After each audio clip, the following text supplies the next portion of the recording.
A long time ago, on a comics page far, far away.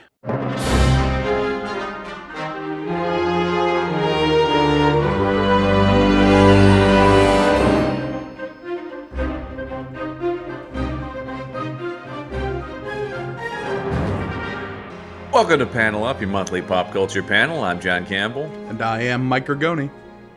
Oh, Gergani, we are back. This one's a little bit later. We've been on a bit of a hiatus due to scheduling stuff, health stuff, all kinds of things that could prevent one from doing a podcast. I was on the other side of the country. You couldn't use your mouth. It was a whole thing. It was a whole thing. But anyway, we're back now, and we're here to talk about Star Trek. What? John, Yes. do you like Star Trek? I've always been unsure about your temperature on Star Trek. Yeah, I'm okay with it. Yes. Star Trek, the other Star franchise that I occasionally get to talk about.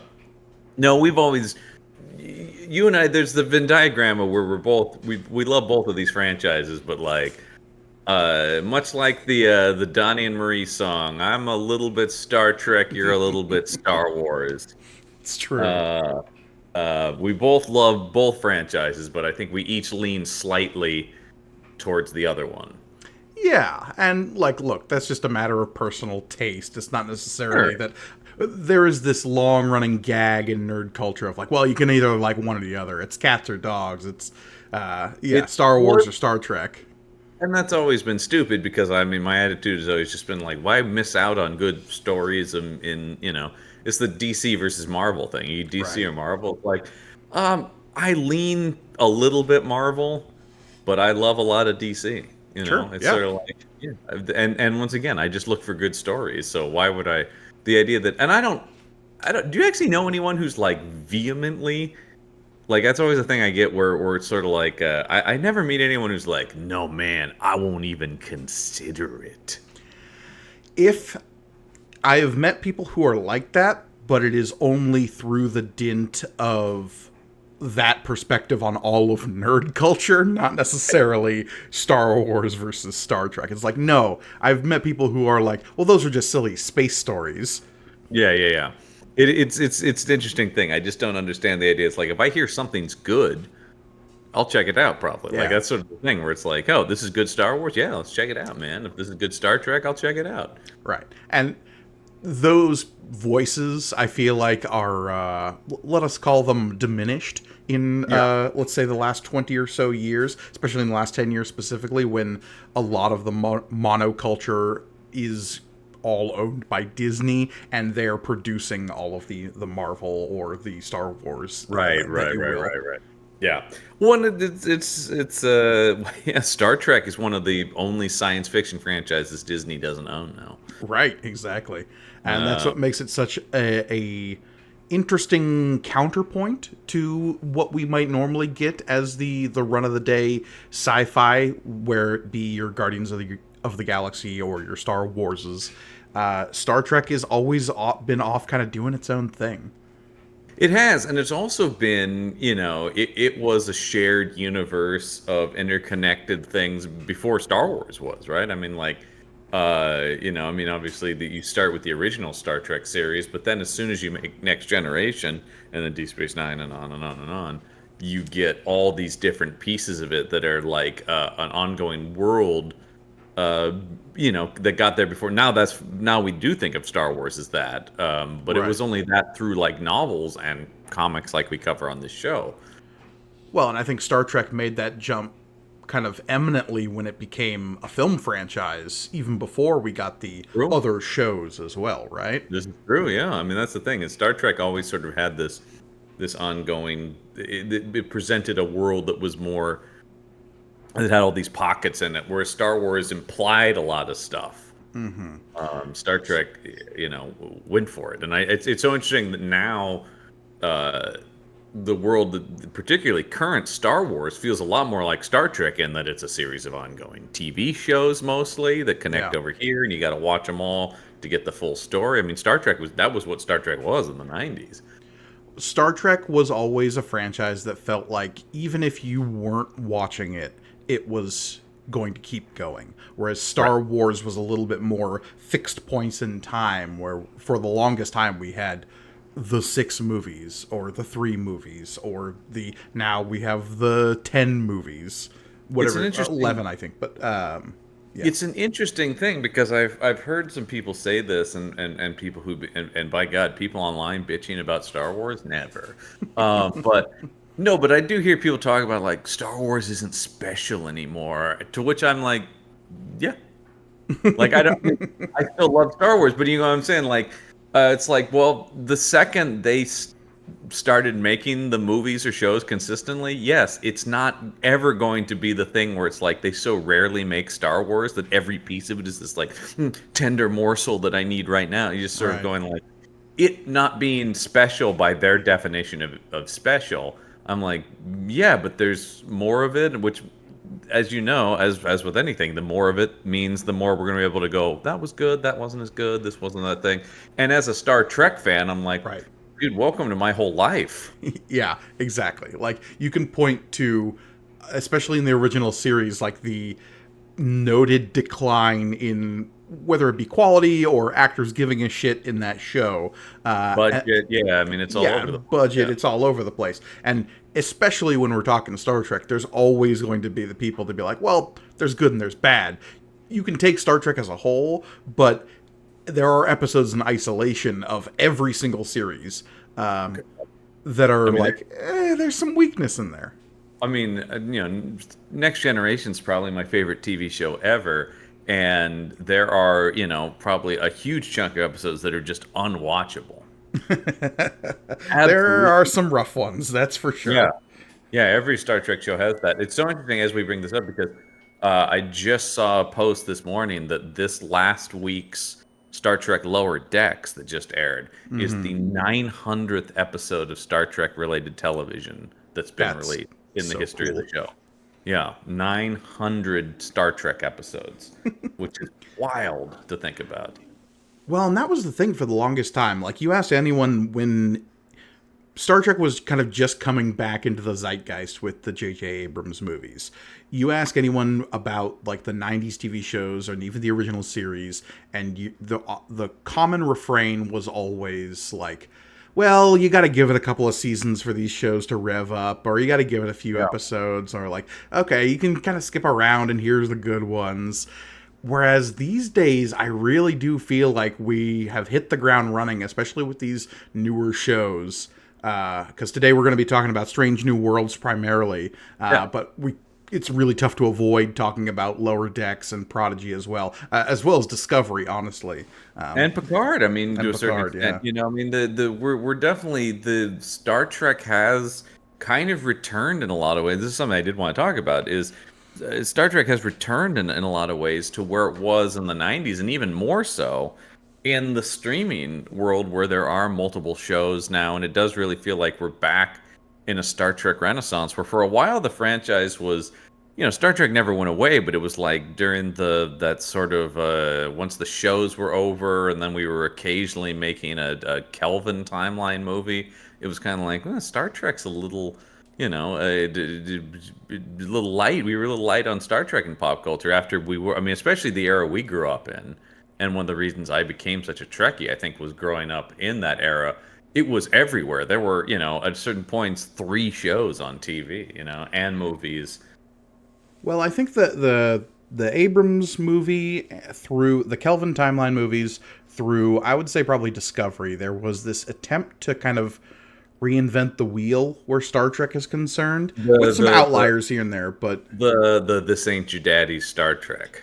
yeah. And we're now living in a time, though, where I think a lot of the people making creative decisions for Star Trek are more in a position like, well, look, what is it people like about Star Trek? It's not bombastic action. It's not like incredibly heightened, dramatic personal stories. It is this sort of more like workaday sci-fi that people gravitate to when it comes to Trek. I think the thing about it is, and what's always separated the two Star franchise, right, is that the Star Wars is an epic, right? Yeah. I mean, people talk about, is it even really sci-fi? It's space opera, whatever you want that, Right. right? It's grand. It is epic in scope. Even if you're telling smaller stories within it, they are part of this huge, massive story that is happening, and it's elemental, right? It's literal good versus evil. Whereas Star Trek is very human. It's complex. There aren't what are the easy, there's no clear morality. Often you're choosing between bad decisions, and it's really, I always talk about Star Trek at its core is people sitting around a table going, what are we going to do?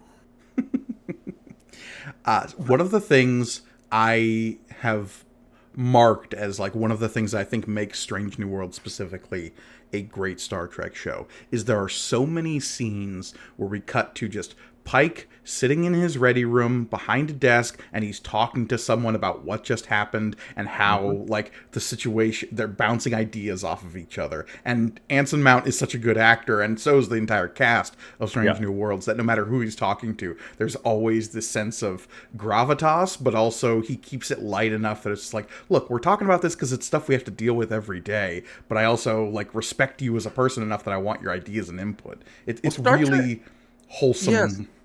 In a way. Star Trek is, to me, it's a workplace show, but it's also always has to be about a family too, right? Like it is about this group of people, and you come to love them. I mean, that's one of the things, and I think it being a show always had this over, up to now, or up to recent years of Star Wars, right? Was it being a show? Was you just got to live with these people day to day to day in a way that you didn't in Star Wars.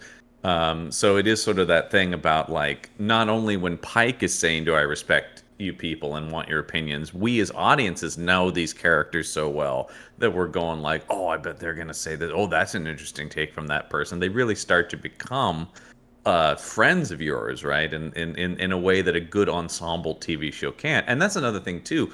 Star Trek is inherently an ensemble. I think one of the biggest, and I'm not here to bash on Discovery. I want that stated now. I'm not a fan of Discovery, but I'm not here to bash on it. But I think one of the And yet, go ahead.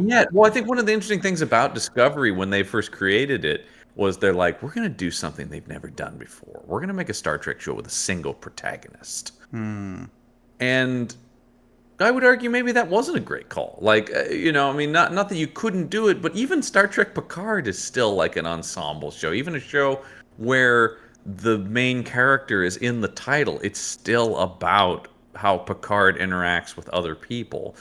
And I mean, not that Discovery doesn't have an ensemble around Michael Burnham, but like Discovery has a lot of problems that are, whether you enjoy it or not, it's just like, it's very clear that is a show that has season to season radically changed what it is, because it clearly has never like settled into a thing. Yeah, and I've never taken the time to like watch Discovery. I'm at this point I'm sort of waiting for it to be done so I can just plow through it at a certain point.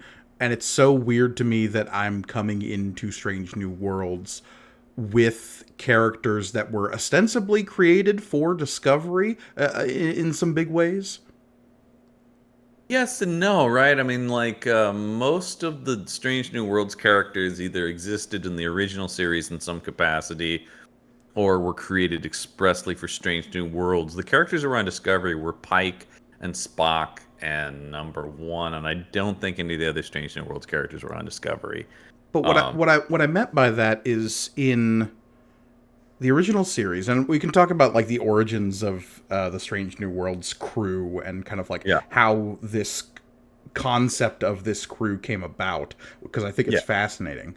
But those three characters specifically, young hot Spock, this version of Christopher Pike, and Number One, are essentially new characters. Like, they have the names of pre-existing characters. They have an end point that we're aware of.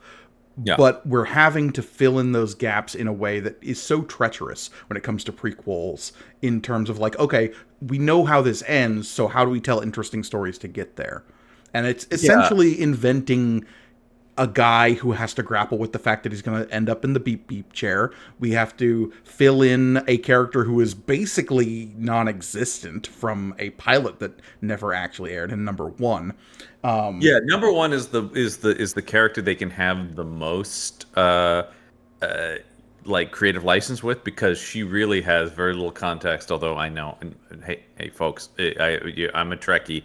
I know they're pulling a lot of stuff from novels and comic books that are about her. All right, Sure. so they're not wholly making up new stuff. Like all the stuff with her and her genetic alterations, that all comes from novels that have been written about her and stuff like that.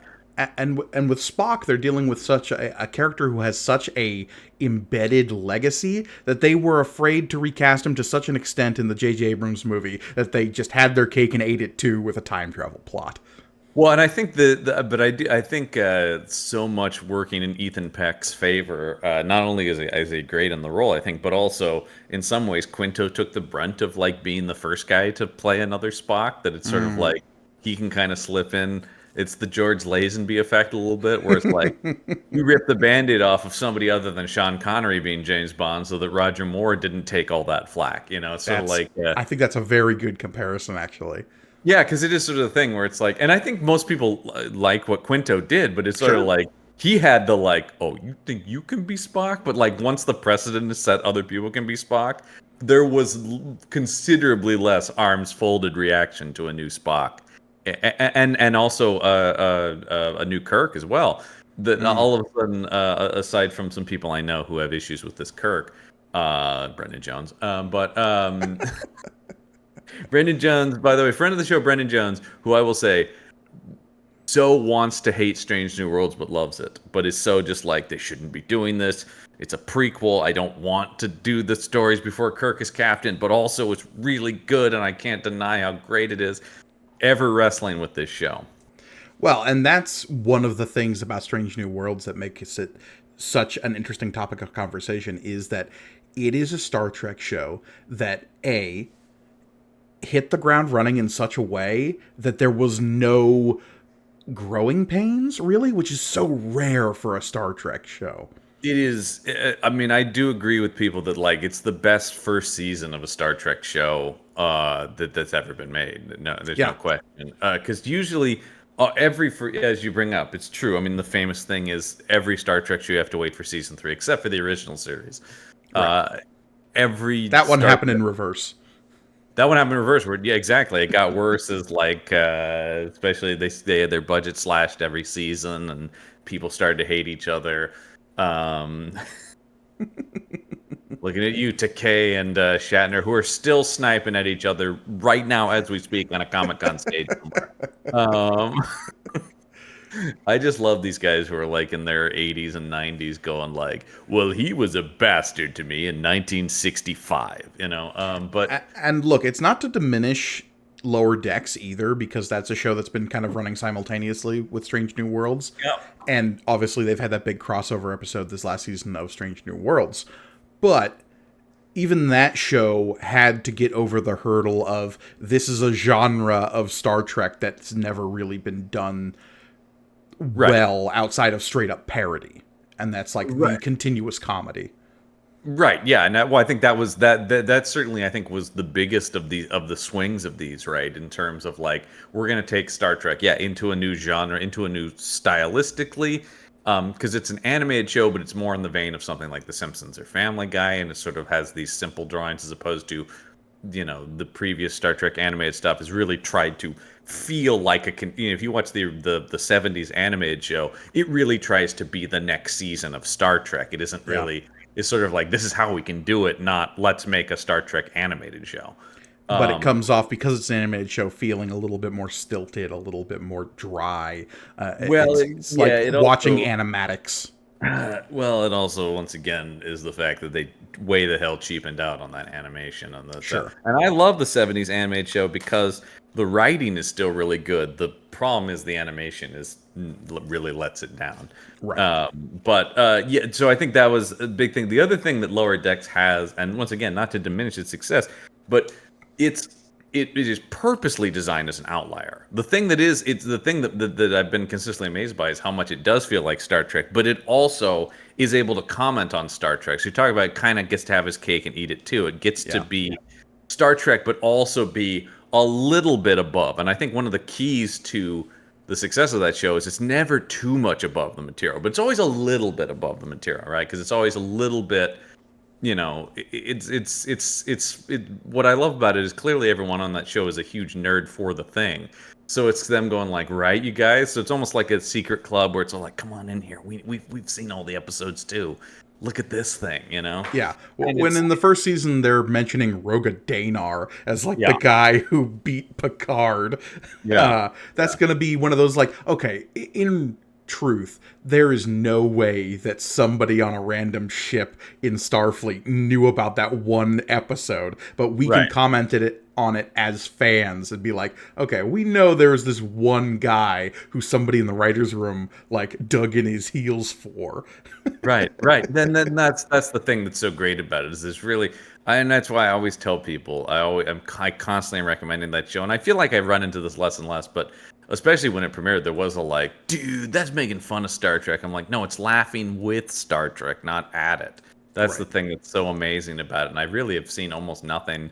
You and I were talking about that just the other day. That like, I really can't think of almost anything that exists that's quite like it. Where like a franchise is commenting on itself in such a self-referential but loving parody manner. It's not, you know, it's not like a Zucker and Abrams film where it's, you know, mocking at it from the outside. It's mocking something from the inside while also being a celebration of it. It's really quite an amazing program.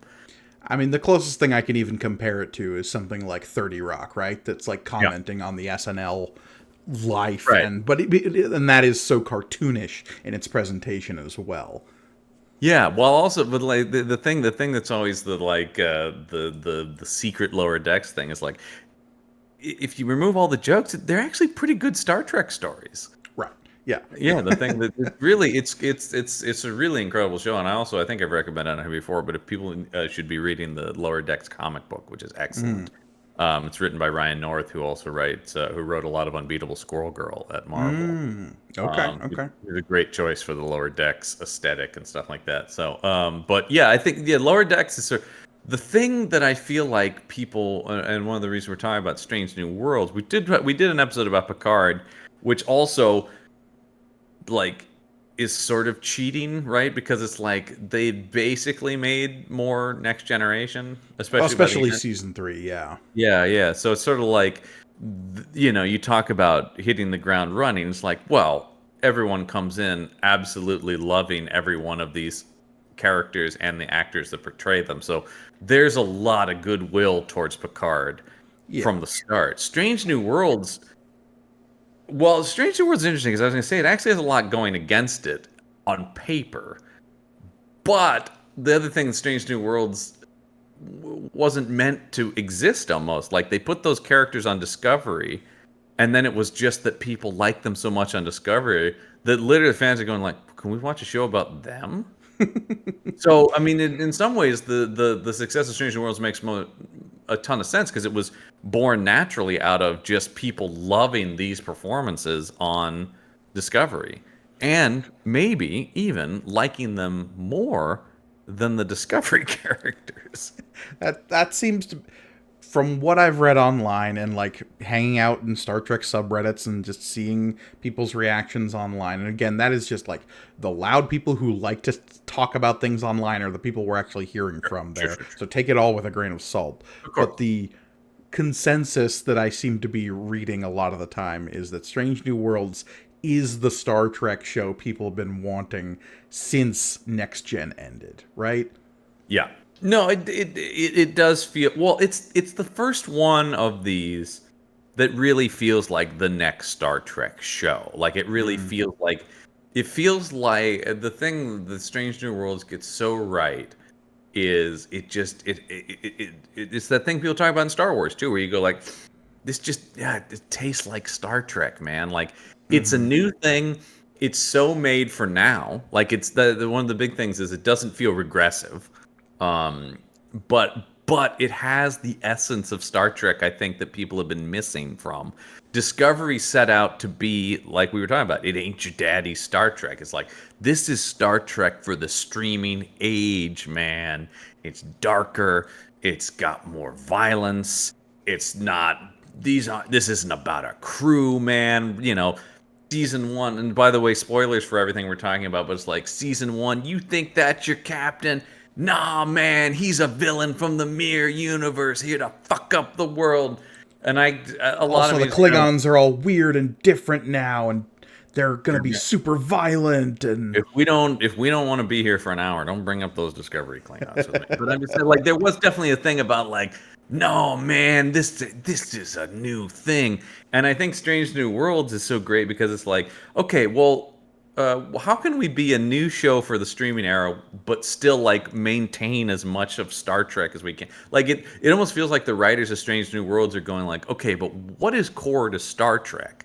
And then how do we take those things and make the modern version of them, as opposed to just making. That's the thing about Discovery to me is, and once again, if you love Discovery, I have nothing against you. I'm not here to, but it never like satiated that Star Trek urge that I had, and that was always, I was more vehemently against it when it was the only Star Trek show running for a while, and I was like, God, is this what Star Trek is? Now I have a much more like, oh well, Discovery's like, it's part of it. It's over here. I don't have to watch it because I don't like it. right.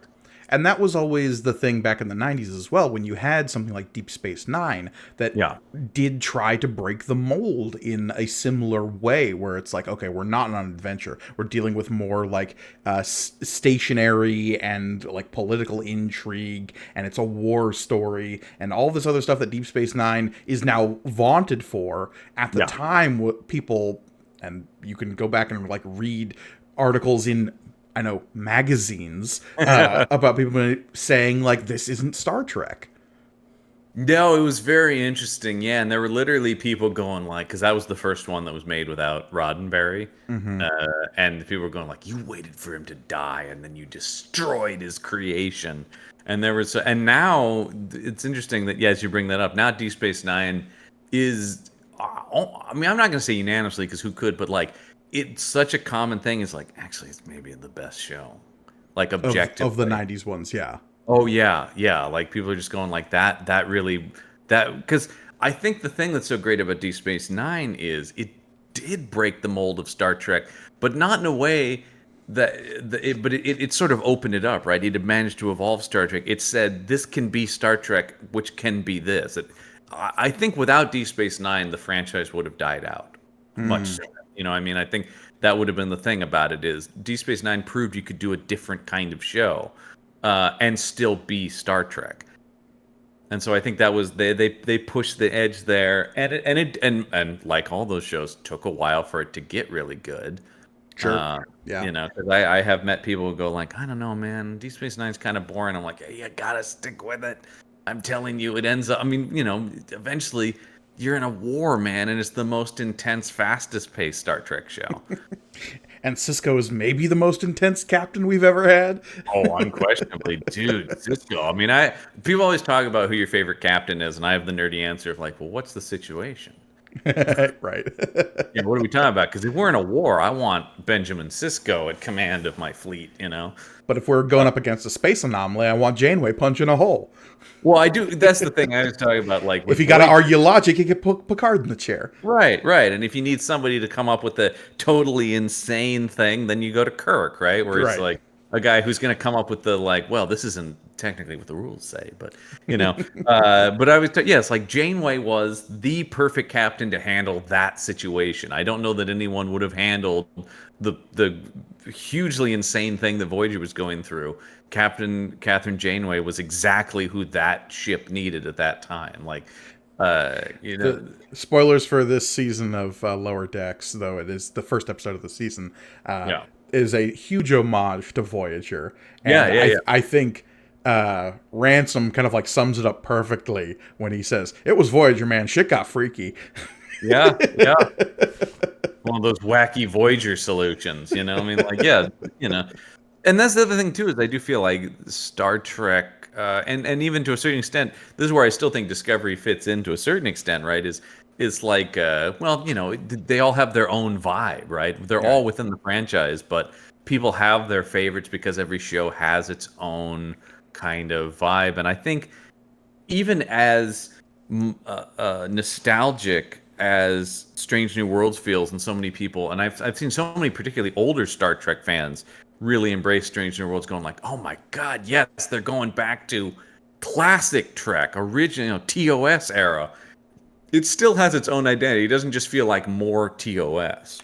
Well, because Strange New Worlds is pulling the magic trick of trying to synthesize 50 years of Star Trek, right? Yes. It's trying to be the platonic ideal of what people think Star Trek is, and it's kind of succeeding, which is the amazing part. No, incredible, and also the yeah, exactly. They're like Star, as we've talked. If I'm saying Deep Space Nine pushes the boundaries of like, okay, Star Trek can be this, then Strange New Worlds' entire series is going. If Star Trek can be all of these things, then let's do all of those things. And Because that's something I go ahead, yeah. Well, you talk about how like Deep Space Nine was a more like political intrigue and war story. Like Strange New Worlds has that. We have this ongoing like post-war with the Klingons kind of story that's been playing out over 2 seasons. We have Voyager got like weird and freaky. We have this ongoing Gorn plot in Yeah. Strange New Worlds that is like something there's straight a- out of H.R. Geiger. Yeah. There's an alien invasion storyline happening in the background of the show, but yet also there can be a musical episode within it, and you don't go like, "What are you doing?" I love that musical. I read mixed feelings about the musical episode, and I know Yeah. there were a lot of like old stodgy nerds who would have never accepted a musical Star Trek. But Sure. I absolutely loved that episode for just how wackadoodle it was. Well, the thing that comes up about this all the time, and I bring this up constantly, is like there's so much weird crap throughout Star Trek, and actually particularly in the '60s show, that there's nothing. I don't know that Strange New World. They certainly haven't come close to this to me of doing anything. It's like, whoa, I don't know about this, because they've managed to pull off every big swing. And even if there's been some mixed reaction, I never see any of the like vitriol really, aside from people. The people who I see are almost just like the couple people who I see who are resistant to Strange New Worlds. And once again, I'm not saying they're insincere, but there does just seems to be just like, well, I can't like this. No. It's sort of like they won't. It's just like they're not meeting it on its own terms or something like that. Like there's this sort of thing where it's just like, no, I've decided I don't like this, and even if I think some of it's good, I still have to be like wrong. And those are the same. That's the same kind of thing we see in Star Wars or with the last Indiana Jones movie, where I just bring up where it's just like these are people who I think are so caught up in the feeling that Star Trek gave them, and it's just like, well, I'm not 8 years old seeing it for the first time, so it's never going to be that. And it's just like, well, that makes me sad, because like it's just never going to be that. People are always, I get it, it's like they're so caught up in the nostalgia that when they don't get that intense burst of nostalgia in everything, it's sort of just like, yeah, but it's almost like they're looking for something that maybe never even existed. They're looking for their memory of experiencing a thing when they were much younger. And Yeah, and that's not something Strange New Worlds can deliver for them, but it's something that Strange New Worlds is giving people who are coming to Trek right now. absolutely. I mean, I think the thing that's so great about it as sort of because I do sort of feel like it's become the flagship show of this Star Trek era, right? I Yeah. mean, like it is right. I mean, there's all these pieces to stuff. I look at Picard, which I just love, of course, but like those are. I basically look at particularly season 3 as like that. That feels more like the next generation movie than it feels like a new Star Trek show. Like it feels like an event. Well, and It's I have aired my overall grievances with Picard on our reviews of those shows, so I won't retread them here. But like, especially that last season felt like the fulfillment of the promise when you call a show Picard, right? Well, I think what's interesting about season 3 of Picard is it felt like they were so clear in the beginning that they're like, this is not This is a new thing. All right, this is not Next Generation season 8. And then season 3 was like, okay, well, it's kind of Next Generation season. They were still like, it's not, but it's sort of like. But I think because I think they got under them from those first 2 seasons of confidence, and they could run a new thing. And so they were more willing to embrace the things they were scared of it. And I get the impulse where it's like, we don't just want this to be nostalgia play. And they managed to do something that was nostalgia play while still actually pushing things forward. And that's the magic of season 3 of Picard, right? Is it does bring back everyone, but it actually does feel like an advancement of our characters, as opposed to just going like, remember this? Remember him? Well, the fact that seasons 1, 2, and 3 of Picard are also the 7 of 9 show in such a big way is one of the strengths of that series. Well, It's also stealthily a Voyager sequel. Well, and then when we get into season 3 and we deal with the Changelings, and then it becomes a Deep Space Nine sequel too. Like it's sort of the thing where it really did feel like, particularly for I think for our generation of Star Trek fans, that show really continued not just Next Generation, but continued what 90s Star Trek was. That sort of run of shows that were so interconnected anyway, right? They were all telling stories within the same timeline in the universe. So I think that, and what's interesting is there's, much like we were talking about, Strange New Worlds came out of the popularity of these characters on Discovery. There's now a huge fan push to continue the adventures of 7 of 9 as the captain with that crew we saw in season 3 of Picard as a show, which I would love to see. And the showrunner Terry Matalas has talked about like, oh, I know exactly what that show is. He goes, just let Paramount know. He goes, because I'm up and ready to go on that show. And I think that show will happen because they're constantly talking about it. No one wants it more than Frakes. Frakes is always out there going, dude, I want to be in there, man. What if Frakes says? He goes, I want to be the Charlie to their Charlie's Angels. He goes, just have Riker pop in, give him a mission, and then I'm out of the, Frakes always wants one day of work. Hey man, Frakes is such a backbone of Star Trek. It's true.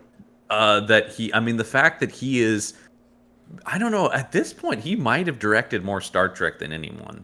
It's possible. He's certainly on his way to doing that because he directs on all of these shows. He directed the previously mentioned Lower Decks crossover episode, was a Frakes directed episode. He is a big part of the creative sort of foundation of Star Trek these days. I'm going to double check this while we're talking, but barring the original series, has he directed on every single series of Star Trek? Yes. That's wild. And good 2 for him. movies. Yeah, right. That's yeah. And so he's I think that's I believe so. So that's pretty incredible. And like I said, he's definitely a guy who I know that and a couple of episodes of the Orville, because we'll count that too. Yeah, and the couple of the Orville, exactly. Well, I mean, aside from Star Trek, he is like one of the most respected TV directors. Period. He's directed a ton of stuff, but and that's primarily what he is. I mean, he's talking about the acting as sort of a thing where it's like, oh, people want to put Frakes in something, sure, but like he doesn't seek out acting roles. But I think that's a big thing too, and I think that also he's a real conduit to the fans, right? Because obviously we have such fondness for Frakes that it's almost like, well, if Frakes says it's good, then it's probably pretty good, and so I think they know that he's almost become like, obviously maybe not to the extent of a Roddenberry, but like he definitely is the guy who's out there doing a lot of the press because it's like, I am living Star Trek. Right. Yeah. I'm looking at it now. Yeah, he did 7 episodes of Discovery, 1 episode Strange New Worlds, 6 episodes of Picard, 8 of Next Gen, 3 of Deep Space Nine, and 3 of Voyager. Wow. Yeah. Plus First Contact and Insurrection. And one of the video games? What? Sure, he probably directed the cinematics for one of those. You remember when they would do those like full motion CD-ROM? Oh my God! This was which one did he do? The Klingon, the Gowron video game. Oh, sure, yeah. That's awesome. Yeah, I saw something where they were asking him about. he did the remember they used to have the Star Trek Las Vegas experience? Mm-hmm. And he's in that. And somebody asked him, he goes, I have no memory of shooting that. He goes, they literally like pulled me aside from shooting Next Generation and was like, say these lines. Okay. Good for him. So, yeah, I'm always still bummed I never got to go to that because my parents weren't Vegas people. So that was something that, once again, friend of the show Brendan Jones often lords over me, as he did get to go to the start, and he did he got to go when they had the Borg experience, which I still, oh my god. I've watched the YouTube videos about all that, and that sounds so cool, man. We're on a ship that gets taken over by the Borg. Well, and that's another one of the strengths of Strange New Worlds. You speak about Borg takeover. There is this impulse in Star Trek to play the hits, right? And Sure. that's not necessarily a bad impulse, but it can be a little repetitive at times.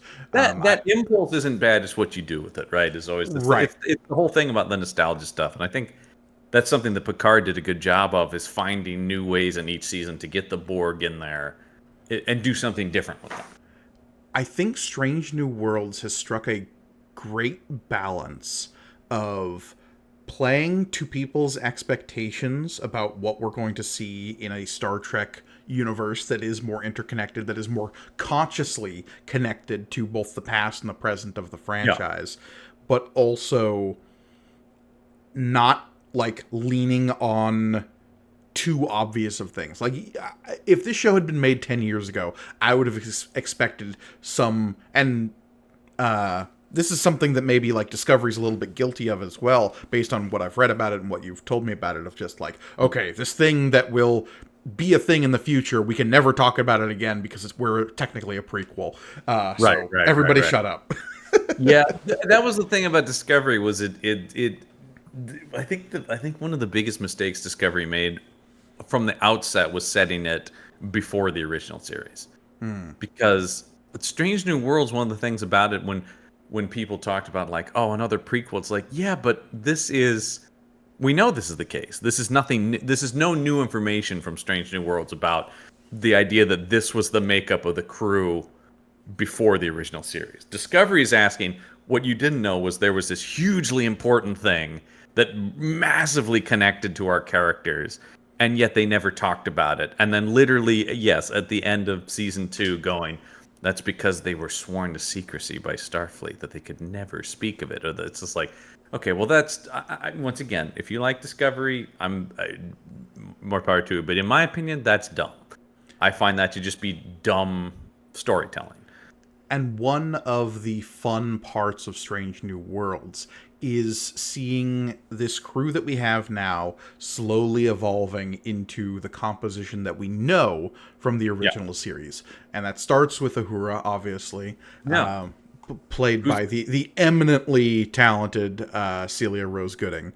She's fantastic. And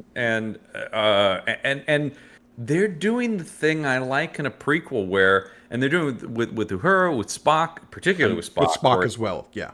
Where you are starting these characters with shades of the characters we know, but they do feel like earlier versions. They don't feel like different characters. They feel like the same characters, but we know where they'll end up. So the fun is, where do they falter in that journey to become the thing? Where are they struggling? I mean, that's one of the great things I love in the Lower Decks episode is all the hero worship for her, and her just going like, I'm like a kid trying to figure out what I'm trying to do, and you're telling me I'm going to be this awesome legend, but right now I'm like 20 years old and a cadet who's, swamped by work and, ruled by anxiety. And, it's just, it humanizes these characters who we treat as myth because they are these mythical characters, and they are that to the Lower Decks crew who are in the future. And what I love is then the idea that the Strange New Worlds people worship the original Archer's Enterprise, right? Because those guys were awesome. And so it's always this idea of looking back on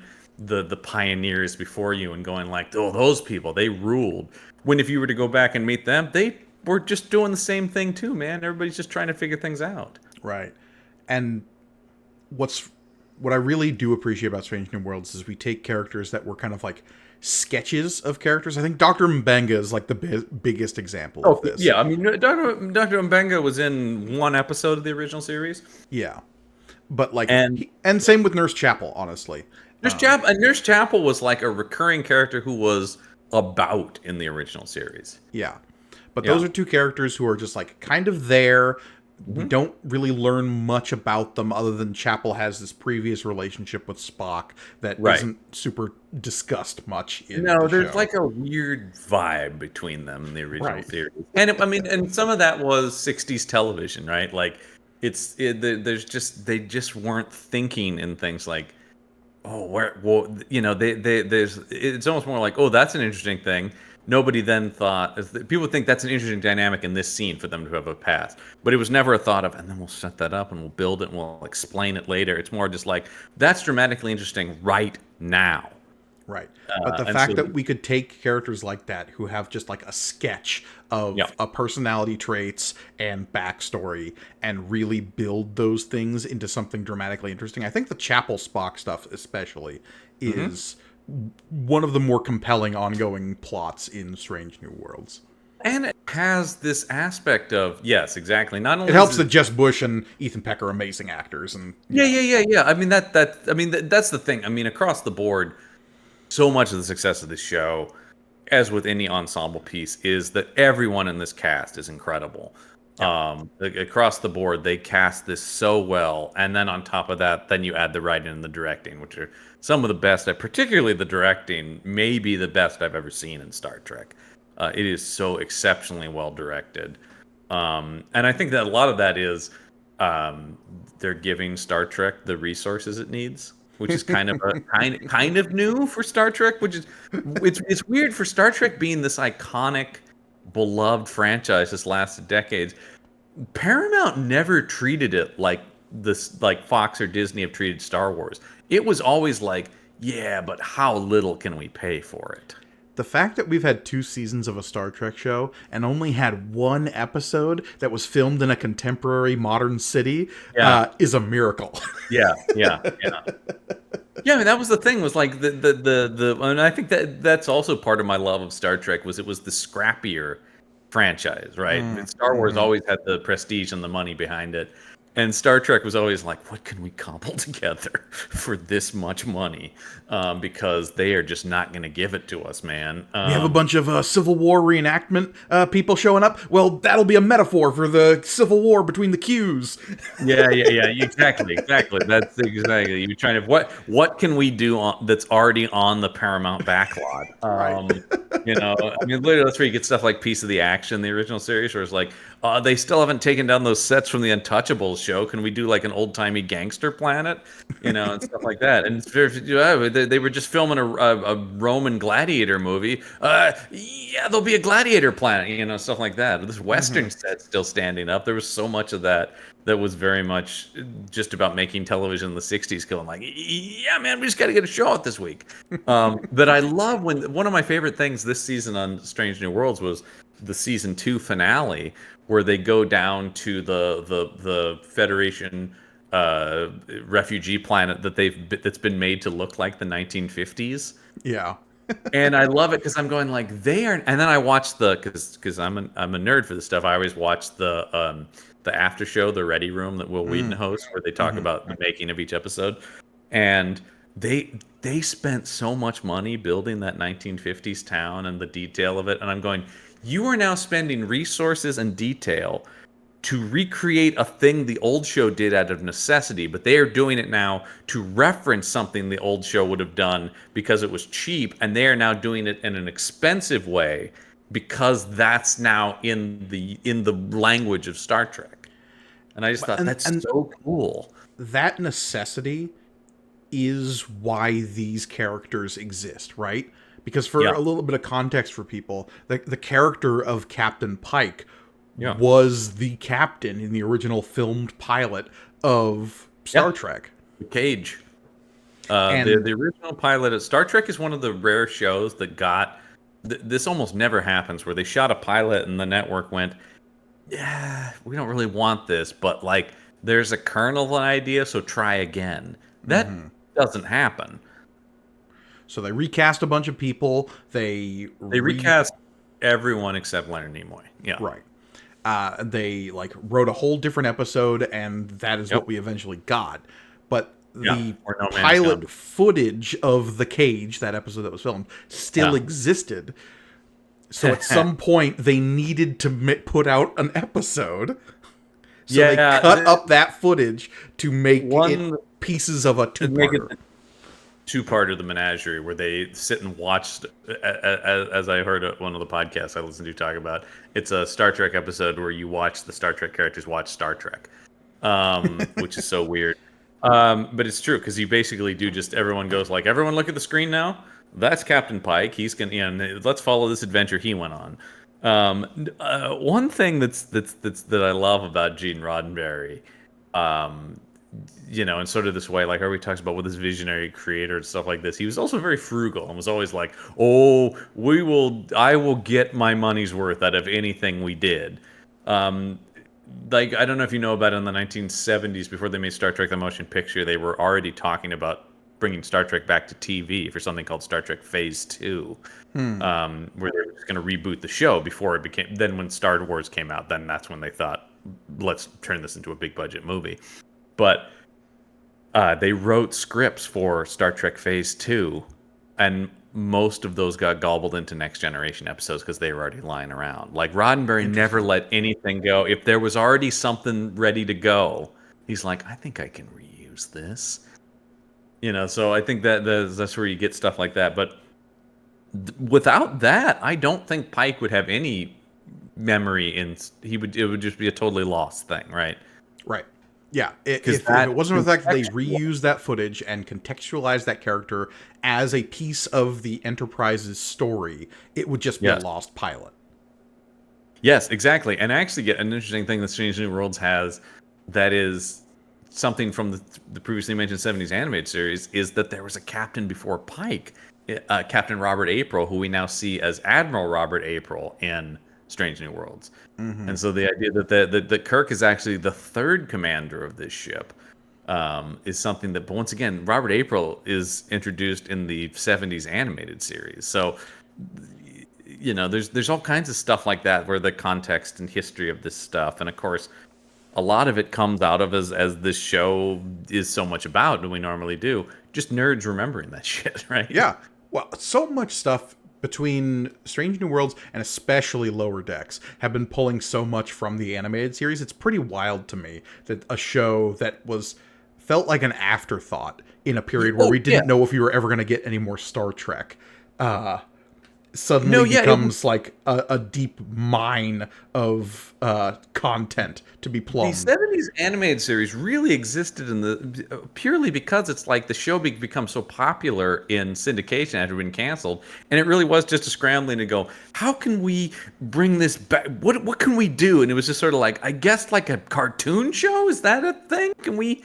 It almost just felt like that's what we can do right now to cash in on this. Right. And yet, the first appearance of a holodeck is in the animated series. The only time Kirk ever says "Beam me up, Scotty" is in the animated series. There's lots of stuff where you go like, there's literally, in the box set I have for the animated series, there's a whole essay about whether or not it's canon.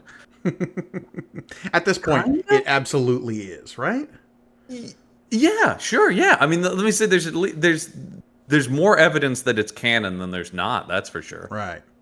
They pulled enough stuff, especially Lower Decks, as like when we see the giant Spock skeleton in that collector's ship. Yeah.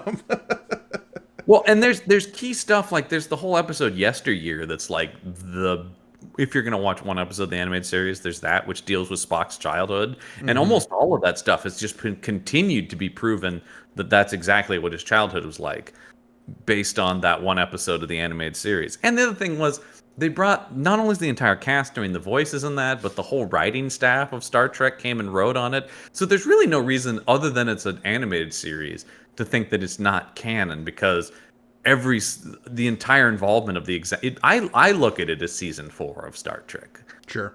Even if the animation's a little wonky, it is. There's still great Star Trek scripts in there. No, totally. And so, like I was saying, how Strange New Worlds has kind of like synthesized all of these pieces Yeah. into the platonic ideal of what Star Trek is. The fact that it is pulling it off successfully, I mean, an often refrain from us is like, it's not a miracle that good movies are made. It's a miracle that any movies or TV shows are made, just because of how That's complicated how, they are. yeah, exactly. Like it's I think that's why I'm sometimes forgiving of stuff because I'm like, dude, the fact that they were able to make a thing is incredible, and then it being good is even more of a miracle. So, no, I think that's the thing that's amazing to me about, and also not only it's synthesizing something that I mentioned the novels and comic books and stuff. People have been fascinated by Pike and this era of the Enterprise since that episode of the original series, The Menagerie. It's like once that, like with anything, it's in any of these franchises. Once there's past that's implied, you start to go like, well, what's that? I mean, it's dropping the Clone Wars in the first Star Wars movie. You go like, the hell's a Clone War? Tell me more. Like that's sort of the thing where you go like, so Pike was captain of the Enterprise for like 10 years. Well, what were they doing? It's like, Right. and there have been, if you enjoy Strange New Worlds, I recommend, and they have some nice collections of these. John Byrne did a comic called Early Voyages, in the '90s that I used to read. That was all about Pike's command of the Enterprise, and Obviously, different crew, but some of it is the same, and some of the stuff matches up with Strange New Worlds. I mean, like. One of the things that I've enjoyed about this is if you are a fan of more of the expanded universe stuff, they do pull from it. They do, much kind of like the Star Wars stuff as well, where it's like, oh, that was a good idea that was in a novel somewhere. Like I said, the whole storyline this season with number one being on trial for having been genetically modified, that came from a novel, and that's clearly something where they went like, hey, there's a good idea. Let's just grab that, put that over here. maybe the best episode of season 2. I don't know. There's so many good episodes, but it was really good. It's really good. I have a great love for being a fan. I mean, it depends on what kind of Star Trek you love. I love the M'Benga Klingon War episode because I Yeah. I mean, that episode is dark as hell, and I think that's the thing that I love when you talk about how this encompasses so much of Star Trek. The idea that that's sandwiched between the Lower Decks crossover and the musical episode, and it is dark, really like bleak story of war. It's so well balanced, the show, in that way, where it's like, well, this one's going to be really dark, but next week we're singing, guys. It's like, Right. Yeah. and then We're going to have one that is like a mindful, grim contemplation on revenge, and it will end with one of our main characters committing murder. yeah, great. Yeah. And then the next week, don't worry, everyone's singing and dancing. But that's kind of what Star Trek is, because it was a show that was more episodic. And I remember them talking about this. This got me excited when they were just talking about doing Strange New Worlds. They're like, no, it's still going to be like Mission of the Week. The only difference will be, like, what happens to them will carry forward. Right. Yeah. So, like, they're going on a mission, something will happen, and then that will, like, affect them for the rest of the season. I think we see that very much with the time travel episode with Kirk and La'an, where... I want to talk about that episode in particular because it does something to Star Trek that I feel like a lot of big franchises are afraid to do. And I found it so interesting that this show addressed it head on. And that is the whole timeline issue, right? Yeah. Because we're dealing with a show that has been made for 50 years, there are going to be certain anachronistic pieces of dialogue that we just have to live with. When somebody says that Khan was a warlord after World War III in 1992. Yeah. The eugenics wars. Yeah. Right. Suddenly, once we are making a show in 2023 and we've never had a World War III or a eugenics wars or a Khan Noonien Singh rising above as Lord of the Augments, suddenly we have to address that. Yeah, a lot of shows, I think, would make the decision just to not. It's an interesting thing. I saw somebody. There's one guy in particular who Actually, it doesn't matter if I name him. Robert Meyer Burnett is a guy who's been talking about Star Trek for a long time. And he's a guy who I vehemently disagree with. He's a real keeper of the old guard in Star Trek. He's a guy who says there hasn't been good Star Trek made since Enterprise. That's it. The franchise is over at that point, and it's just like, well, okay, I feel sad for you, but that's okay. But he took particular exception with that because he's like, so canon means nothing then. Once they move the eugenics wars forward, then the whole thing is ridiculous and none of this matters anymore. Yeah, and it's weird to say that about a show that's fictional. So I don't know how to grapple with that statement. Yeah. Well, but he's going like, because Star Trek takes place in an alternate world, so that then the eugenics wars did happen in the 90s. Yeah, and I'm like, that would have been one way to address it. But the fact that this episode in season 2 tells us that there's now a sliding timeline, that like the time travel bullshit we've seen across dozens of episodes of Star Trek and the movies and everything else has irrevocably fucked with time in a way that we can't quite comprehend because we don't have the big picture, but it has changed things. Well, and also it's just, sure, and it's also just like, because exactly as you pointed, that didn't happen. So, right, like, I never, I always assumed that those dates were wrong. You know what I mean? Like, it's sort of thing where you're watching, when I watch the 60s, it's the same thing when you watch the pilot of the original Lost in Space show. It's like 1997. You're just like, no. It's just, you take it's also like when they tried to, we always talk about, you and I love talking about the Enterprise episode where they tried to explain why the Klingons look different, and it's just like the augment virus stuff. Yeah, you don't need to do that. We understand that, like, you only had so much money, then later you had more money and better makeup, and you did that.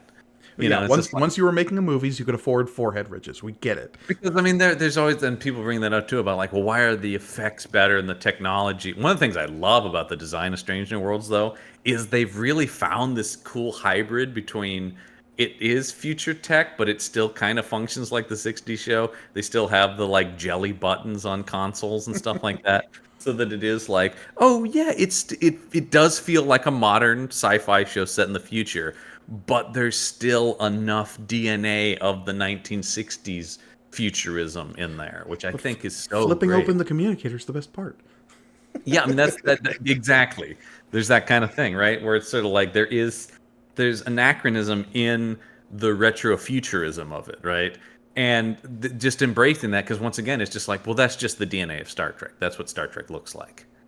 You know, it's not, there are just some things, but because I remember people getting bent out of shape about Enterprise. Why is the technology better in Enterprise than it was in the 60s? You know, which is supposed to be set after. You're just like, they made it now. I don't know. You know, it's like, there are some things where it's so interesting for people who love like fantasy and sci-fi and all this imagination stuff, that you can't just like tune your imagination to go like, oh, well, this just is going to make sense to me because I just have to accept it. You know, I mean, it's like that sort of thing where you go like, I'm always fascinated by the hurdles some fans of stuff can't jump over, when it's like, but like you're so willing to embrace all this insanity, and then it's just like, but why? It's like, because you know why. I mean, I think that's always what I come back to, is like, you know why Star Trek 30 years from now, Strange New Worlds will seem dated. You know what I mean? Like, that's the thing. It's like, as this franchise goes forward, it's always going to date itself. I mean, people always talk about there's nothing more 80s than the fact that there's a goddamn therapist in a command seat on Next Generation. The counselor is sitting next to the captain. That is such a late 80s vision of the world. And that has retroactively been fitted into like, okay, well, whoever's sitting next to the captain is just the appropriate staff member for that mission or whatever, and it just happened to be a lot of diplomatic stuff that Picard was dealing with. But yeah, well, we talk about this in Star Wars, that like Star Wars will always carry some late 70s vibe to it. People are gonna have mustaches. The buttons are gonna be way too big. That's what I mean. It's always just like, you can't escape your. So there's always gonna be, especially when you're dealing in the Kirk era like this, there's always gonna be a little bit of that Kennedy era space exploration, 1960s rockets to the moon kind of aspect to Star Trek. It's always built in that. And I think that's one of the things I love so much about Strange New Worlds is it really does return to that.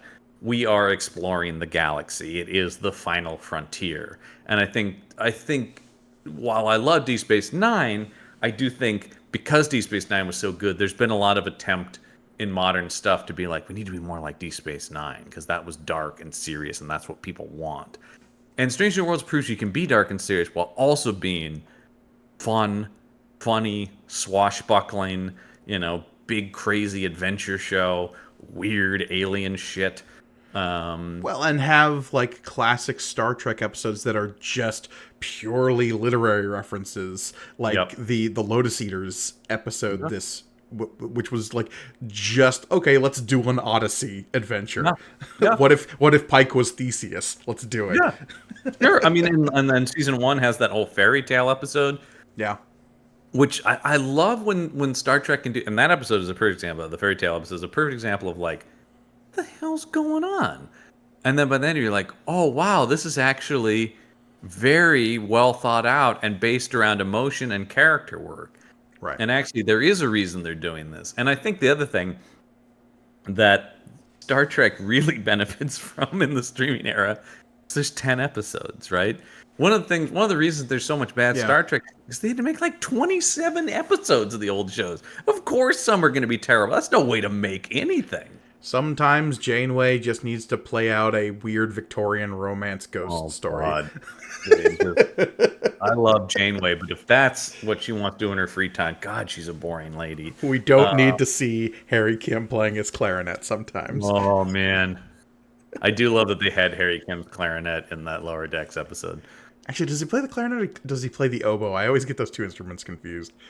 I think he plays the clarinet, but I think it's the clarinet. I'm making so many Voyager references because I'm in the middle of a Voyager rewatch right now. Okay, I confirm it is the clarinet. Yeah. Okay. Well, good luck with that. Voyager Voyager is the most. There's some great Voyager, but I feel like Voyager never quite settles into a pocket like the other ones do. There's always a lot of ups and downs in Voyager. There Yeah. are some great. I mean, I love Voyager, and a lot like with most Star Treks, a lot is done by that cast because I love that cast. And so there's a lot of goodwill I have towards those characters.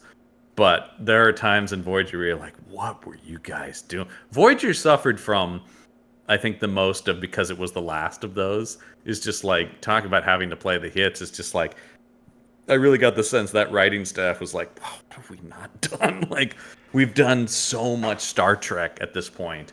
Yeah. You're just like, I don't even know anymore. Sometimes your captain and your pilot get hyper evolved into salamanders, have sex, and have a bunch of babies on a weird alien world. You know what? Sometimes just shit gets freaky. Yeah, that episode is often brought up as, I would say almost everyone would have that in their bottom 5 episodes of the whole franchise. But alternatively, you have an episode where the Hollow Doctor is trying to synthesize a new personality out of historical figures and creates the like Dr. Jekyll, Mr. Hyde supervillain version of himself, and that episode's awesome. That's I always say if you stick to the Doctor episodes, you're pretty much going to be doing, because most of the Doctor storylines are really fascinating, because he actually is a really interesting creation of Voyager. The idea of the sentient hologram who's almost forced to become sentient out of necessity because of his place in the show. Yeah. And then when you get to 7 of 9 is also an interesting, former Borg character and stuff like that. There's tons of great stuff in Voyager. I'm not slagging off Voyager, but it definitely did feel the most like, we gotta make 28 of these things, and we've done everything in the possible with this universe at this point. I mean, that was what led to Enterprise, right? It was like, how do we shake things up? Let's go back to the very beginning of this thing, because we just need to do anything that feels different. Right. And part of what, like you were saying, Strange New Worlds has the benefit of having 10 episodes a season. We know kind of the broad strokes of the story they're trying to tell, whether in the like first season it's a let's get our feet under ourselves season, let's get everybody like in their place in the universe. As you talked about, I think one of the key things that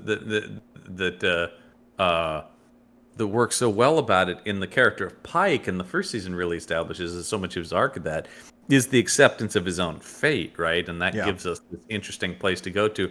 Not only do we know what's going to happen to Pike, Pike knows what's going to happen to Pike, and Well, he and tries to prevent it, only to discover that the of course the most heroic action he could take is accepting that it has to happen for the greater good. that is the biggest theme of the show thus far, in my opinion, is knowing where things will end and either coming to terms with that or fighting it or trying to make the best of the time you have. I mean, I think metatextually Spock is also on the same trajectory. As opposed to Pike, though, who's like literally been given a vision of him ending up in the Right. beep beep chair. We as the audience know where Spock ends up, and that's Right. why the crossover episode with Lower Decks was basically the show being like, well, Boimler's from the future, he knows where Spock ends up as well, and he's the audience surrogate in this episode. So like, how do we cross the T here in terms of like, but that can't be the Spock that we end up with, because this guy's going in through this like emotional journey with Chapel right now. Yeah, but you know, I always hate to be this guy, but I'm sorry to the Spock and Chapel shippers. It doesn't work out. It doesn't work out. Yeah. We know that, but I think, you know, and oh my God, was I excited when they mentioned Richard Corby, that she was going to go intern with Richard Corby, who she will become engaged to later, and I'm like, ah. And I was a big Spock and T'Pring shipper, and I know that doesn't work out either. Oh, that spectacularly doesn't work out. I was never to bring Shipper because I know she will betray him and Right. make him fight Kirk to the death on Vulcan. So, but then there are also huge moments like you see the first time that Kirk and Spock meet, and you're just like, ah. And they connect how mutually annoyed they are at Kirk's brother. That's so Yeah, good. yeah. Oh man, and that's another thing too. I know what happens to Sam Kirk, and it's not Yeah. good. It's not great. He's going down.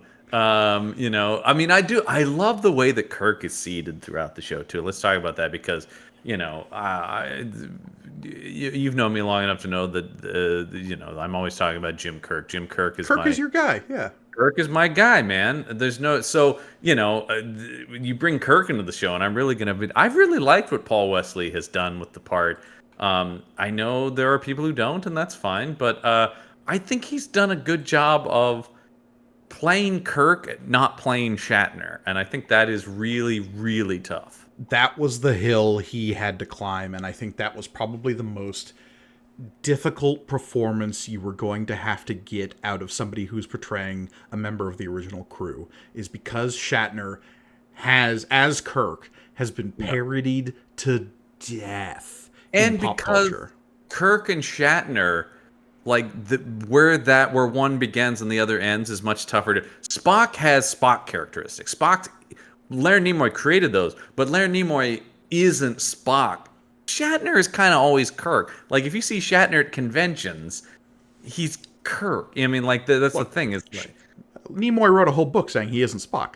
Right, that's the thing though. But it's like it's because you can separate that in a weird way, even though it's so iconic and was played by this guy for so long. You can still go, here are the tenets of Spock, but when you start writing the tenets of Kirk, you start just go like, well, it's because that's what Shatner would do, right? And I mean, Chris Pine, I think, also did an incredible job with this in the Kelvin Timeline movies as well. Of you're always going to be doing somewhat of a Shatner impression, you know, whether you do that vocally or whatever. But like you just can't escape, like a lot of, you know, main characters of shows, right? If you're playing, if you're, and I'm not going down this rabbit hole too far, but if you're playing Thomas Magnum, you're playing Tom Selleck, you know, I mean, like that sort of thing. Where it's just like, I think a lot of the leads of these classic TV shows become so iconic because of the actors who play them, and because, especially as the shows go on, the more they start to merge with their characters, at least in the minds of the public.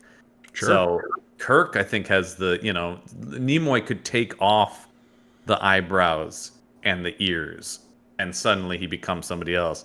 Shatner is Shatner as leading man, you know, like that's just it's like, I mean, so much of one of the biggest things that they changed between the two pilots was you need more of a leading man in here, and they bring in Shatner. Because I will say, no offense, Jeff Hunter was a fine actor who played Pike in the original series.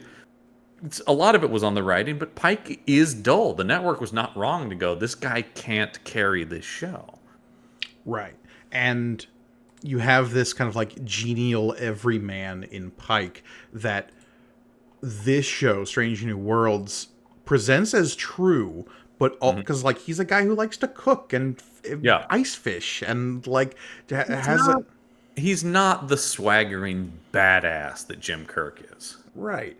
But this show is giving us the nuance of a man who knows his fate is to be a hero and trying to accept that and live with that, but also like in discovering that you can't change certain things without tremendous ripple effects. And I think that's a big part of this show's themes with every character, but Pike is the one where it's like written on his sleeve.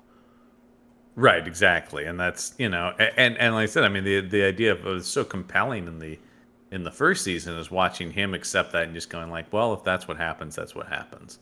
Right. That's just then so be it. And he tried to prevent that, and then of course you get the ripple effects, right? Of, well, if I don't do that, then these people I save die. Right. And am I selfish enough to choose my, not even life, but basically my life, right? So the Kirk thing is interesting because you have this character who is destined to sit in that chair. Yeah. And so we have this character who we want to introduce. We want to have him have a relationship with these characters before he assumes that position. And like, I can only imagine that Strange New Worlds ends with the full crew assembled on the ship, and like where this show ends, the original series could just pick right up, right? Yeah, exactly. Well, and they've even talked about that, and they have been slowly introducing each member of the original series crew into the show, and they talk about we will eventually see everyone. Yeah, of course. Like series that, I figured that was the promise of this show from day one, right? But I mean, like, oh my god, when you get to the season 2 finale and you meet Montgomery Scott, and you're just like, having Scotty show up was a lot of fun. I want Carol Kane and Scotty to have many adventures in season 3. Oh, Carol Kane is so great as the ship's engineer. Who's a totally new creation of her whole alien race and everything. And I do like where they talk about like once again when they talk about the behind the scenes stuff, and they just go like, I don't know, this character should be like Carol Kane. Should we just get Carol Kane? And then Carol Kane going like, I never expect to be asked to be in Star Trek. Of all the things I expect to come across my desk, Star Trek? Yeah, okay. Why not? And it's great. It is, it is a Carol Kane part. The Lanthanites is a creation that, like, did we really need another immortal species living on Earth secretly for thousands of years? I guess so. Why not? Yeah, why not? I mean, it's I do sort of like things like that, right? Where it's sort of like, oh, the world was already Star Trek-y before anyone even knew it. Right. We were already in a sci-fi show on planet Earth. We just weren't aware of it. Right. Yeah, and they've played more and more with that over the years in terms of like, temporal Cold War. But nothing complex about that. Look, and the fact that this show leans into that is actually like tickled my fancy, because it's just like, really, you're gonna deal with like one of the most convoluted Enterprise plot lines ever. As someone who is a big Enterprise fan, like I am, I love that they have not dropped Enterprise. Like even Star Trek Beyond, so much of the Idris Elba's backstory was about that he was a veteran of the Xindi War and stuff like that. And you're like, what are you talking about? Because that's the only timeline that's shared. That's the only Enterprise is the only show that is the the both timelines. Because the Kelvin is destroyed, the Narada comes back in time after Enterprise. So Enterprise is the same. Those events occur the same in both Prime and Kelvin timelines. Can you imagine Archer interacting with anyone from the Abrams movie? Like, there's the line. Scotty in the first movie has the thing about he was banished to that planet because he lost the Admiral Archer's prize beagle in a Yeah. transporter accident, and that's why he's been given the outpost on the ice planet. So apparently that Scotty pissed off Archer. So Somewhere, Bakula is just like, fuck this guy in particular. Yeah. Ice planet. Yeah, that's right, you son of a bitch. I would love to see, and I know there's a lot of fans who would love to see Bakula return in some capacity. Yeah, I don't know. something. One of Prodigy, the things- Prodigy has given us the possibility of like hologram captains, so anything's possible at this point. I mean, an idea I've heard bandied about, and we'll see if this ever comes to be, is instead of doing another Picard type show, is doing an anthology show where every season there'd be like an Archer season and a Janeway season, like basically individual miniseries about characters as an ongoing show. I would kind of love that. Honestly, I think I'd that's even a good idea. I'd even break it down further. Give me like singular episodes. Just have the whole anthology like series vibe, like Marvel's What If. Yeah, and actually, I mean, something that I think, I don't know how much we've talked about it here, but that has been great for Star Trek currently is the IDW comic series has really done a lot to greater expand the Star Trek universe. And they had a book called Waypoint that was exactly what you're talking about. They were just individual one-off stories about different characters from Star Trek. Also, I highly recommend that currently they're doing a whole Marvel shared universe of Star Trek comics currently. It is great. They have just a Star Trek flagship title, and then there's also Star Trek Defiance, I think it is, which is like the Dirty Dozen with Worf, which is Didn't they just have like some big crossover event? with all their books. Yeah, they just did Day of Blood, which is a whole thing about Klingons. Sure, yeah, of course. Yeah, I mean they're doing a lot of stuff. I haven't played that's on my it's the next game I really want to play is Star Trek Resurgence.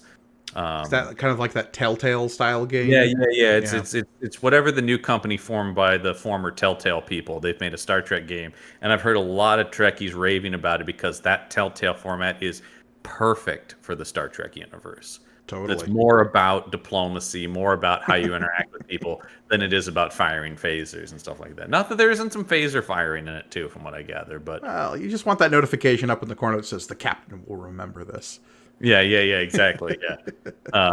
And so that's on my list to play that. But so I mean, yeah, there's no question, Strange New Worlds is part of this whole. It's interesting the game is called Resurgence, sort of resurgence of Star Trek. Not that it ever fully went anywhere, but it does feel. I feel more like it's a return to what it should be. It really does. I love Star Trek movies. I think I've talked about it before. My main fandom, like my favorite things are Next Generation and the original series movies more than the original series itself. I love that the original cast films. I've seen Wrath of Khan more times than I can even count. I just think it's perfect. But so I do love the movies. I've definitely seen First Contact more than any single episode of Next Gen. Oh, I love First Contact, man. First Contact might be my favorite Star Trek movie, period. I just think that movie's amazing. That's what I'm saying, though. But it is at its core an ongoing. It feels like it should be a TV show. These are the voyages, right? Like, Yeah. And that's even why, like, people talk about like Picard season 3 is the best Next Generation movie. It's like, yeah, because it's 10 hours, right? one of the big. I love the Next Generation movies. I'm the biggest Nemesis defender. Yeah, you defend Nemesis and Insurrection like nobody else. Yeah, man, because they're great. But the thing about them, I do recognize the shortcomings of just the format is there are 7 main characters, and 2 hours is not enough time for you to get, you start to go like, yeah, well, Dr. Crusher doesn't really do anything in the movies. And you're Right. like, Sorry, that's not Crusher and Troy, you're kind of taking a back seat. I mean, and even by the end of those, even like Worf, what does Worf do in Nemesis, right? He's just kind of around because it does, movies have to become those movies are about Picard and Data, really. And much like the original series movies really became about Kirk and Spock because movies need sort of 1 to 2 central protagonists. So that's why when you talk about, Picard season 3 gave 10 hours, so you can get some of the, I mean, probably the best Beverly Crusher story in anything is in season 3 of Picard. I mean, that's the most she even had to do from the show. Like, it is so contingent on that relationship. So weird that that's like the most impactful Crusher and her son story, and Wesley is not. Not in Wesley, yeah. Well, he's out traveling. Remember, he's traveling. He's busy being the traveler, or the Yeah. traveler. I'm not sure. That thing's Yeah, weird. he's a traveler, I believe, is correct. Sure. Yeah, but yeah, man, because he's got to go places. Good travel. Yeah. He's got to travel between worlds and such. Sure. So, but yeah, no, that is interesting. Let's see. Oh, I do. We touched on the Kirk time travel episode, but I also want to talk about. We haven't really talked about La'an Noonien Singh. That's who true. is this character who's almost kind of has in some ways, the reverse of if Pike's storyline is accepting that he's a hero, her storyline is accepting that she's born of a villain. Well, it's accepting that she's not inherently evil due to that association. Right. The idea that she carries with her the blood of the greatest Star Trek villain. The basically Star Trek's Hitler, right? Like, Yeah, and the whole evolution of Khan as like this grand arch nemesis obviously was not something planned in that episode Space Seed. But it is there's a one-off line about him being the greatest of Earth's tyrants, Yeah, exactly. But to the point where Kirk in that episode is not going to say like, "Oh yeah, I had a relationship with his great-great-grandcestor or whatever." No. Yeah. Well, but this Kirk didn't. Sure. No, I know that. But Yeah. it's interesting that La'an, the character, is such a Gordian knot of continuity where that stuff is concerned. And the fact that she is so central in that episode that takes on the timeline complaints so directly, when you have a Romulan saying, like, yeah, the events of World War III have drifted like 20 years due to time travel fuckery. It is interesting that you have this character who is kind of the Spock of the show, in that she is this like emotionally closed off, very like focused on the job at hand character, and that we've taken 2 seasons to kind of crack this PTSD shell that she has, because you also have this backstory of not only is she the descendant of Khan, that's a big deal, but also she was abducted by the Gorn as a child and had to survive like fucking Lord of the Flies in a Gorn world. The Gorn, talk about another thing that where the Gorn only appear in 2 episodes of Star Trek at all. All right, so they're in Arena and they're in 1 episode of Enterprise, and yet they are iconic. But talk about now. Such a smart decision when you talk about this show taking things that were briefly established. It's like, okay, well, we're going to take the Gorn to make them the big bad of our series. Right. They're going to be, to what the Borg were to Next Generation, is this oncoming threat that is ever around, and it could come. And I mean, and I know people don't like the stuff. There are some people who don't like what they've done to the Gorn. However, we know them more like monstrous and stuff. Making them more monstrous, giving them the sort of xenomorph way of them hatching Gornlings, that sort of stuff. But once again, it's another thing where it's like there is so little known about the Gorn that they almost are a blank slate. Like they're lizard-like. That's about as much as we know about them, and they have the capability of space travel, which is always a Star Trek thing. Where like, how the hell did the Klingons figure out warp drive? Like these cultures that are so inhuman and so like clearly like intelligence is not at the forefront, or like scientific discovery at least, that it's so fascinating that like, and yet they've cracked warp drive. Well, and that's something they've had to do a lot of work on this season in particular, where the Gorn are concerned, because when we're introduced to them, they are this like xenomorph alien kind of just straight up monsters. And the fact that we're shown their life cycle in this like very horrific specific way makes us believe like, okay, they are monsters, but like at a certain point that just eliminates the weak in this like horrific Darwinian existence they have. And at a certain point, they become intelligent, upright, sapient creatures. They are just birthed of this like horrific Right. process Because that their we've culture basically produces. in proper canon of like the shows and movies and stuff, because people have written comics about them, and even Sure. that Kelvin Timeline video game had the Gorn as its Oh main yeah. antagonist. But literally, we've seen like 2 Gorn. So I mean, that's the whole thing about like that's not the Gorn, and you're like, yeah, like, I don't know, man. Anything There could was be the that Gorn one at this point. Yeah. that one guy in a lizard costume, which at the time was pretty cool, man, for the 60s. And actually, one of the things I like is they still are primarily guys in costumes. So Yeah. what they do No, now is the it's practical still Gorn. mostly practical. Yeah. And like all the little Gorn babies are all puppets and stuff like that. There's a great, once again, if you watch the Ready Room, there's a great explanation of how they do that. And the poor stunt guy that has to be in that Gorn costume, though, it's a nightmare. Oh, I'm sure. He's got a full head, and he's up on the stilts to make the weird sort of lizard legs and stuff like that. Yeah. And then they do the thing you should do, which is where he's in the green suit, and so then you just frame out the parts of his legs so they bend in an inhuman manner.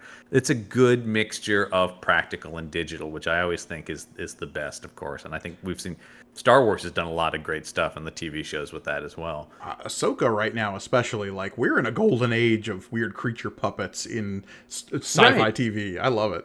But I think to me, what they do with Grogu on The Mandalorian is like that's the best. It's like sometimes he's a puppet, sometimes he's an animatronic, sometimes he's fully CG, depending on what he needs to do. It's like perfect. Whatever you need to do, what's going to be best for that moment. Same thing with the Gorn. They are puppets, they are guys in costumes, or they are CG.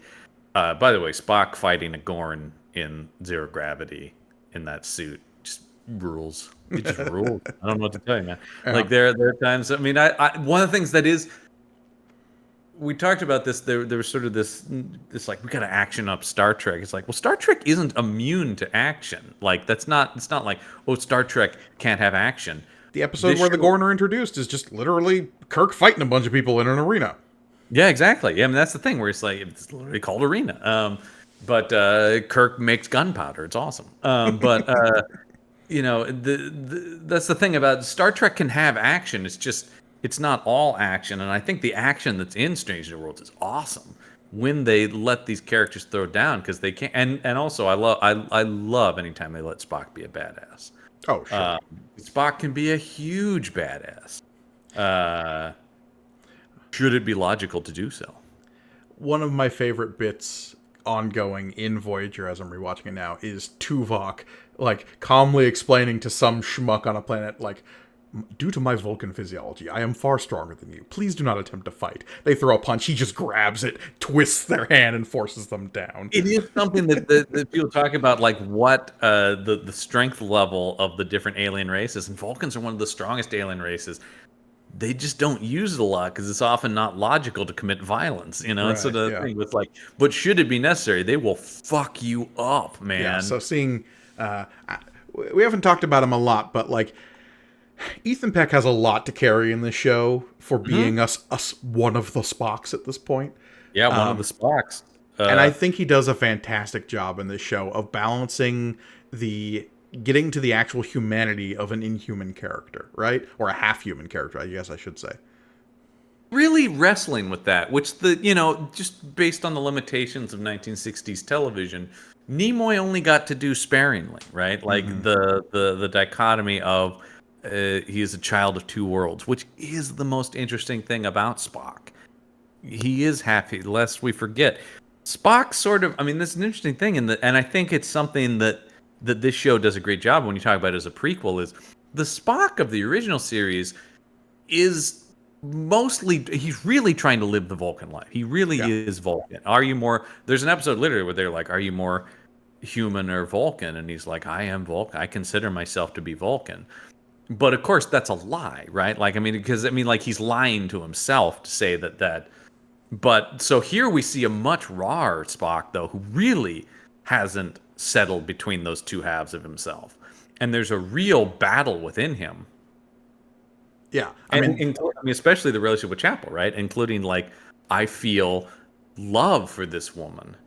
the whole episode we got in season 2 where he is stripped of his Vulcanness for Oh, a little God. while. Such a good episode.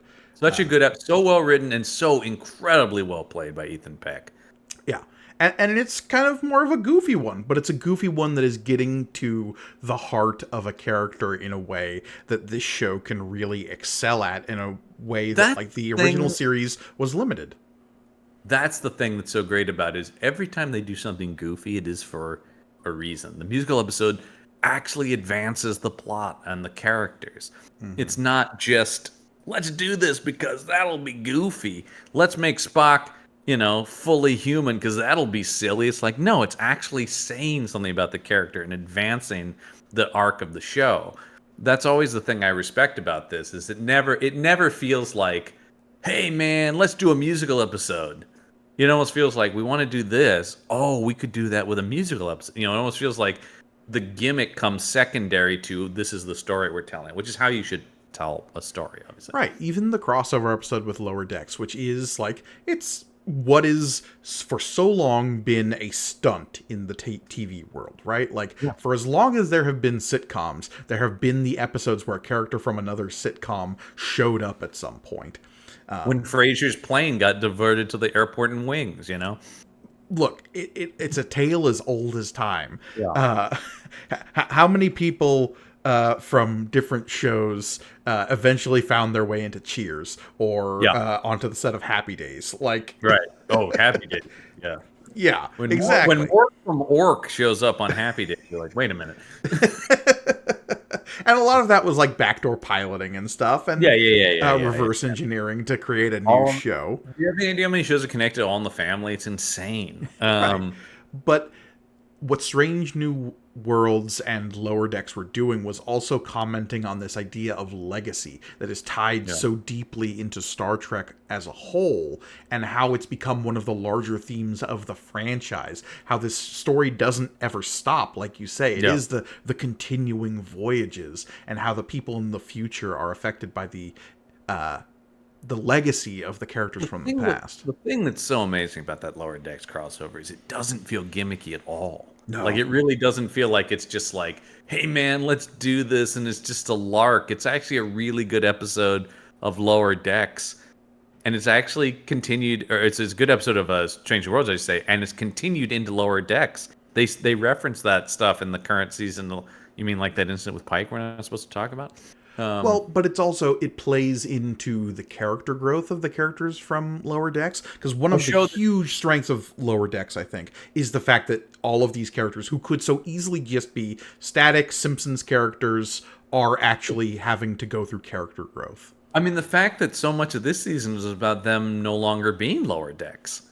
They're actual officers now, right? Like, I mean, they're the Lower Decks but they're actual ranked officers, and they have to do stuff. And you're going like, yeah, the idea that show has as much ongoing character work as it does, when, as you're talking about, if it was staticky Simpsons, Family Guy like that, we would all just be like, we wouldn't bag on it for that, because we would just be like, well, that's what we expect of this. The fact that show exceeds what anyone would expect it to be is what's amazing about it. It's good on top of it. It's much better than it has any business being. And I put so much of that on showrunner Mike McMahon, because he has pushed what easily could have been, 9 times out of 10, most showrunners would just be like, yeah, whatever, we'll just, that show could be just an ancillary side thing that they farted out. Sure, yeah. And look, easily. And like I said, most of the time, most other showrunners, it would have been. No offense to his other work, but Solar Opposites feels like what they could have been, right? And Solar Opposites is fine. I think it's a perfectly serviceable cartoon comedy in the vein of Rick and Morty. But which I also am not. I mean, and I know that's unpopular today, but I'm not like a massive Rick and Morty guy. It's fine. I think the hardest part about Rick and Morty are the Rick and Morty fans sometimes. This is true. But it's the same thing when I always say, if I see a guy dressed as Deadpool at a Comic-Con, I'm like, oh, Christ. Right, and there are good Deadpool comics, and we both like the Deadpool movies, but like... Deadpool, I love Deadpool as a character, but the guys who, like, have to be Deadpool at conventions, please stop. And you can dress as Deadpool, but you don't have to act like Deadpool. That's the other thing, too, is like, you're no Ryan Reynolds. who is that man is a treasure. Sure. But I But think one of the things that, say what you will about Discovery, but one of the things it was trying to do was have a Star Trek show that had ongoing character growth and development. And I think that is something that every show yes, beyond Discovery has also attempted to do, even Picard. because that's what people expect out of TV today. I mean, there's no question that Star Trek needed to evolve and be Star Trek for current television, right? And the streaming era, which involves more ongoing plots and things you can follow, character development. You actually want to feel like each episode is actually advancing a story, not just everything returns to the status quo. You know, and 90s Star Trek has that at times. You know, I mean, Picard getting assimilated by the Borg obviously comes to define his character forever. But, you know, he also had to do 28 other things a season because they also had that. So it's like sometimes they could deal with the trauma of that. But, like, that didn't, not every episode became about that. And I think that's what this show is. Sometimes Darmok and Jalad are at Tanagra, and that's just how the episode goes. That guy on Lower Decks is one of my favorite things, that they have someone from that alien race. Lieutenant Kayshawn, yeah. Shaka when the walls fall. And the episode where Ransom understands them and they connect the season was so funny. Oh, Yeah. Yeah. And they're like, yeah. hey, I pay attention. Yeah. Damaka Gelada. Yeah. I do, yeah. But when he hit on the woman, she rejects him and he just goes, Shaka when the walls fall. So funny. And once again, very specific episode if you know Darmok, which is a famous episode, of course, but Sure. like still it's like that's one episode, you know. But yeah, exactly. That's the thing. So it's sort of like Strange New Worlds is like, what if we could just take the half of the Next Generation episodes in the season that are great and just make those, you know? Like, I forget which filmmaker said it, but it was in some conceited fashion. It's like, what if we just cut out all the bad stuff and only filmed the good stuff? yeah, I did sort of that thing, right? What was I love is I think it's a John Ford quote. Maybe it was John Huston. I don't know. It's one of those old filmmakers who talked about like a great film has 3 good scenes and no bad scenes. I feel like a good episode of television has 3 great episodes and no bad ones, you know, like, Right. and so I think but no, I think, yes, ongoing plot is huge. The question is like, I think if Discovery, and by the way, I highly recommend, there's a whole article on Entertainment Weekly that talks about Brian Fuller, who was the creator of Discovery, who ended up leaving the show, I think before they'd even shot anything. Had mapped out a lot of the first season about basically that show was not what it was set up to be. Just the initial idea for Discovery was it was going to be an anthology show that changed every season. And every season would be set in a different part of the Star Trek universe and timeline. And so only the first season would have been about that. He wanted to be more like something like American Horror Story in that sense. And there was a lot of stuff that they was like, this is too expensive. Once again, the story of Star Trek's life, right? You can't do that. That's Right. gonna. So Discovery, I think one of the biggest problems I have with Discovery, just as a show across the board, is it's never settled into what it wants to be. It was a prequel for 2 seasons, then went, people don't seem to vibe with that, and it kind of doesn't make sense. And now it's set 900 years in the future. And you're like, yeah, there's an interesting idea. And it's like, well, And from what I've heard, the stuff in the far future is actually interesting. And like I said, once the show's over, I fully intend to like sit down and kind of binge through it all. But the interesting thing about setting in the future for me is that it took away a lot of the complaints about like how it's affecting canon. It's like, okay, I do think, well, then you should have just started there. But 2, then it also made it like, and now I don't have to pay attention to it all. I just never, that's the thing. It never clicked with me. And if it did with you, awesome. There's a tea place in Portland that is entirely based around Star Trek Discovery. But Star Trek, but primarily Star Trek Discovery. really, Yeah. Because everybody had to tell me about that. John, there's a Star Trek tea house. And I mean, it's about, but those guys are really Discovery fans. okay. And I'm like, that's great. That show really, you know, I mean, that's the thing I said that's so great about there being multiple Star Trek shows now is you can choose to engage with them. I really liked Prodigy. Yeah. I think I'm I hoping hope that second season eventually gets put back out. yeah, I thought Prodigy was great. I thought in terms of it being definitely aimed at a younger audience, but not talking down to them. I think it's something that was needed. I think this sort of the idea of capturing the next generation of Star Trek fans, right? Like, and it did it in a way similar to what's worked so well about the Star Wars animated stuff. Yeah. At least starting from a place that appeals to a YA audience, but then still making it smart and still evolving it in a way that is an engaging storyline that actually matters in the universe and is a pretty good Voyager sequel. Yeah, and that talk about like stealth sequels to things. That is just kind of a straight up. What I've seen of season 2, like the hunt for Chakotay seems to be the primary plot. We gotta get Chakotay back, man. Which He's just out there somewhere. He always has been. He's always been out there. Yeah, he's always been in here, man. Yeah. The real Chakotay was the friends we made along the way.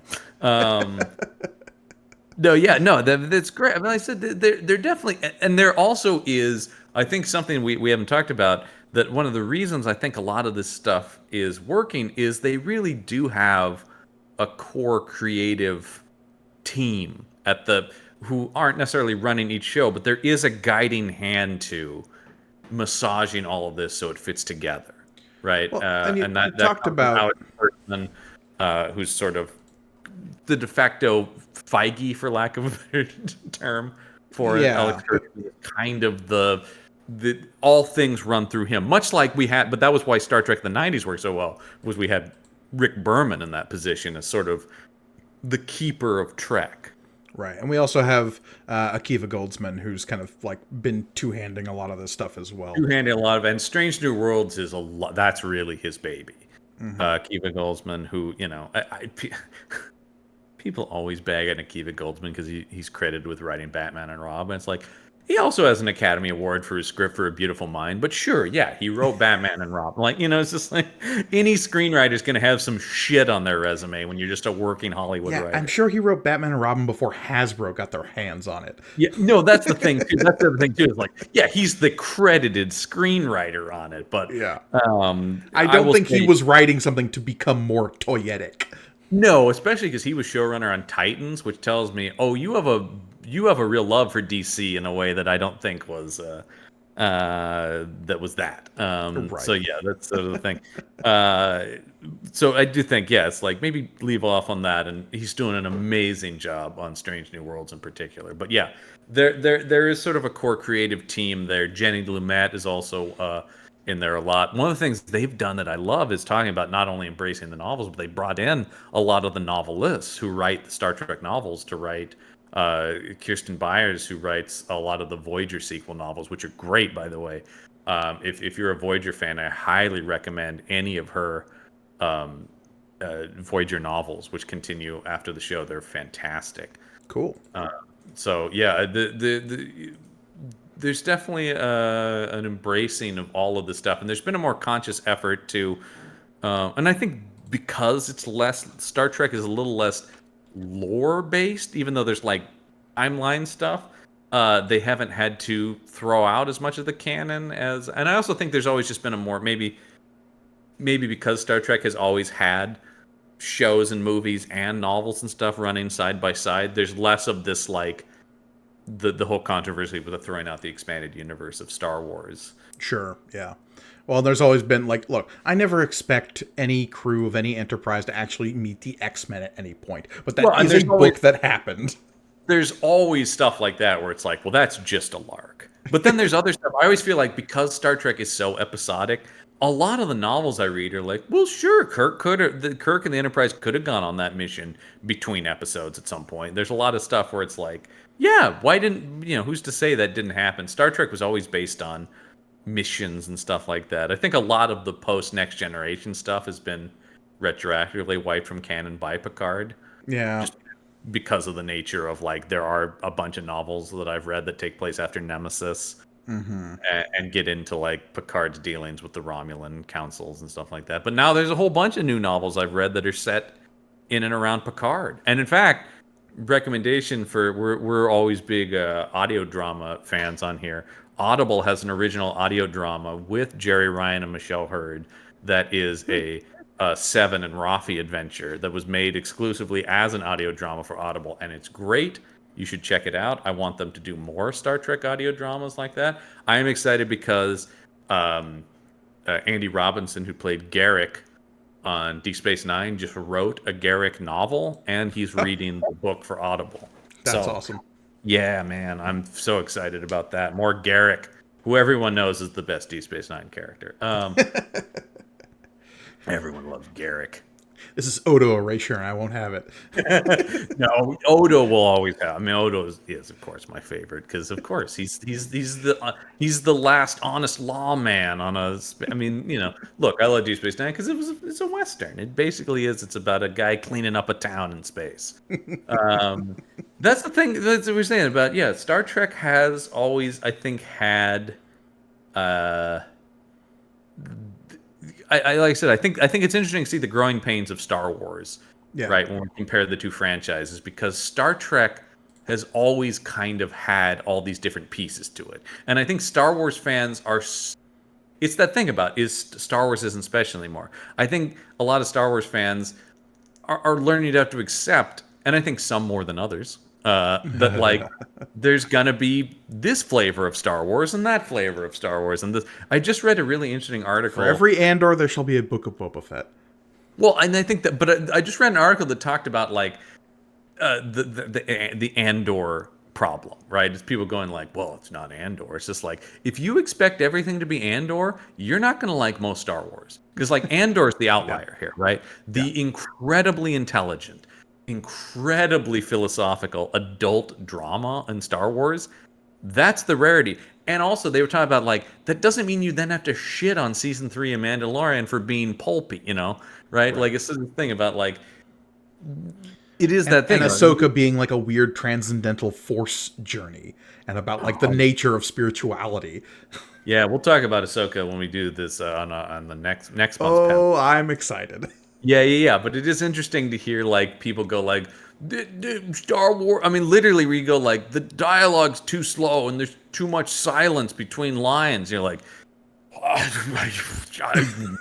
okay, Jesus, that's a very specific complaint. You just go like that. It's sort of like, yeah, man, it's kind of it's not more slowly, but it's more contemplative. It's a very thoughtful show. Yeah. And that's the thing with, like you said, Star Trek has always been that. It's like, well, Deep Space Nine was the more, politically minded show, and Voyager was an adventure show where you're stranded somewhere, and A bit more of a romp and a swashbuckling adventure, and there's all these flavors of Star Trek, and the movies feel different than the shows because you need them. I always think it's interesting that like we were talking about Insurrection.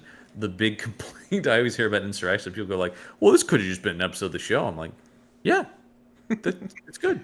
Well, and upcoming we have Starfleet Academy as a show, and that's going to be a whole new look. Are we getting like Dawson's Creek but Star Trek? Is this going to be a bunch of like student school college drama stuff? Because I'm kind of down for that. Did you see Tawny Newsome is on the writing staff of that? Yeah, I'm very excited about that. She is such a huge Star Trek fan. Oh my God. I do recommend, if people aren't listening, The Pod Directive, which is the podcast with her and Paul F. Tompkins talking about Star Trek. Fantastic, because they are massive Trekkies. Yeah, absolutely. They just had an episode a while back where they were talking with Frakes about the crossover episode, and that was a really fun. Hearing the three of them bounce back and forth was a lot of fun. There's a really good episode with John Hodgman, who surprise loves Next Generation most of all, and Tawny is all in on DS9. That is her show. And it's so nice to see. They also did a crossover with. I'm a big fan of the podcast Unspooled with Paul Scheer and Amy Nicholson, which initially started as them they watched through all the AFI top 100 movies, and now has just gone into they just sort of do. But they did a Star Trek episode with Tawny and Paul F. Tompkins where they did watch Star Trek First Contact Oh, cool. Because now the show is they each pick movies and decide, is this movie worthy of being shot into space to represent human culture? And Paul was positive if there was to be a Star Trek movie that would fit into that, it should be First Contact. I would 100% agree with, but I'm I- wildly I- biased where that's concerned. I love that movie. I mean, that Yeah. is probably, like I said, my number one Star Trek movie. I love that film. And Frakes, man. And by the way, just as a get Frakes out of director jail, man. Let him make another movie. I don't know his whole situation. He might be happy where he is, so I'm not going to say he's in I know director jail, but he has lobbied hard to direct the next Calvin movie. that would. I don't. I have very little hope that there will be a next Kelvin movie, but yes, that would be great. As of literally right now, the writer, the person who's currently writing it says it is on track, whatever that means. Okay. Well, the writer's it strike should is be over. on Trek. So what is he doing? You got to get it off the track and get it onto the track. That's what. Well, the writer's strike is over, so they can write stuff now legally again. Wow. So. Okay. As of this recording, the Writers' Strike the Writers Guild has reached a tentative agreement. Nothing is finalized yet, but no one is. They have stopped striking. yeah. Yeah, that is. It has to be ratified, but let's say what we've heard is it's unlikely that it won't be ratified. Nothing. We're hoping nothing blows up in the next 24 hours. Is basically Right. the state we're in as we record this episode. Right. Exactly. But the actors are still on strike, you guys. So. Yes. So that's another interesting thing, and there's a lot of nuance to that I've been reading about. But yeah, all in all, Star Trek's in a good place. Star Trek's in a really good place, like a really strong place, and it's getting some of the best critical reaction. Like the critics really love Strange New Worlds, and critics at large, whatever that means, but like major publication media critics are not necessarily known for loving Star Trek. I don't think it's hated by them either, but I would say it's a real up and down, like a lot of genre stuff. I do think there's always sort of a unfair bias against genre fare. I think we can both say we've witnessed that a lot over the years. The reviews are starting to come out for the creator, Yeah. which is, speaking of Star Wars, Gareth Edwards. Gareth Edwards is the director of Rogue One, his new sci-fi film, and some of the early reactions and reviews I'm reading are just like, this is a totally derivative but like visual spectacle of a sci-fi movie, and I'm like, yeah, great, sounds amazing. We always talk about this. Sci-fi being derivative is to be expected. Like that's a weird criticism because, like, Right. well, like any genre, there are tropes and they're unavoidable. And if you're making a thing about robots, it's gonna probably be loosely similar to a lot of other things with robots.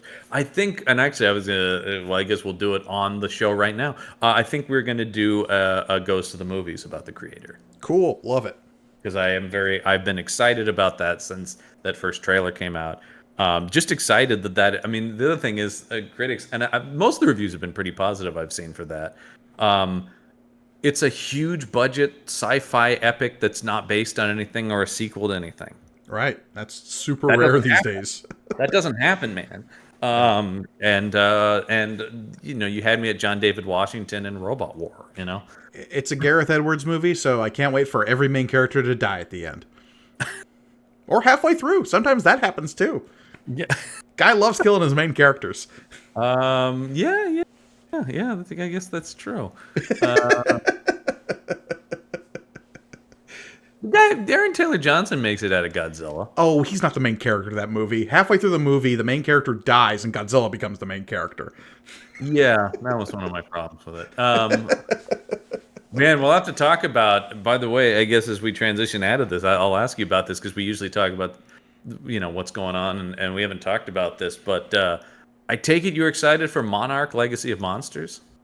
Oh, when the trailer for that dropped, I vibrated through a wall, John. Yeah. It's got Kurt and Wyatt Russell and Godzilla. What is there to complain about?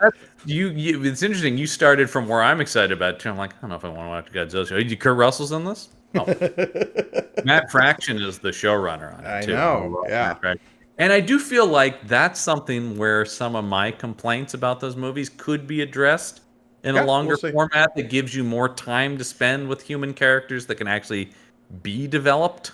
And there appears to be some kind of connection in that show to the John Goodman character from Kong Skull Island. Which So, is like, my favorite he's of one of the them. most compelling characters in that movie. Absolutely, and that is still my favorite of the MonsterVerse movies because I think that actually really did tell an interesting human story alongside a kaiju story. There's this whole like conspiracy theory angle on the MonsterVerse movies that has sort of been playing out over several movies, and this Well, and show just appears to be like directly even addressing being it. a big budget Apple streaming show, it just can't rely on the monster spectacle as much as a movie can Yeah. in like an 8-hour format. So I'm just curious what's going to be. This is definitely going to be a different step in it. I'm sure we'll end up talking about that. How can we not? Whether you want me to or not. Yeah, no, it will have. No, I'm very curious. I mean, look, I will watch Kurt Russell in anything. He is one of my all-time heroes.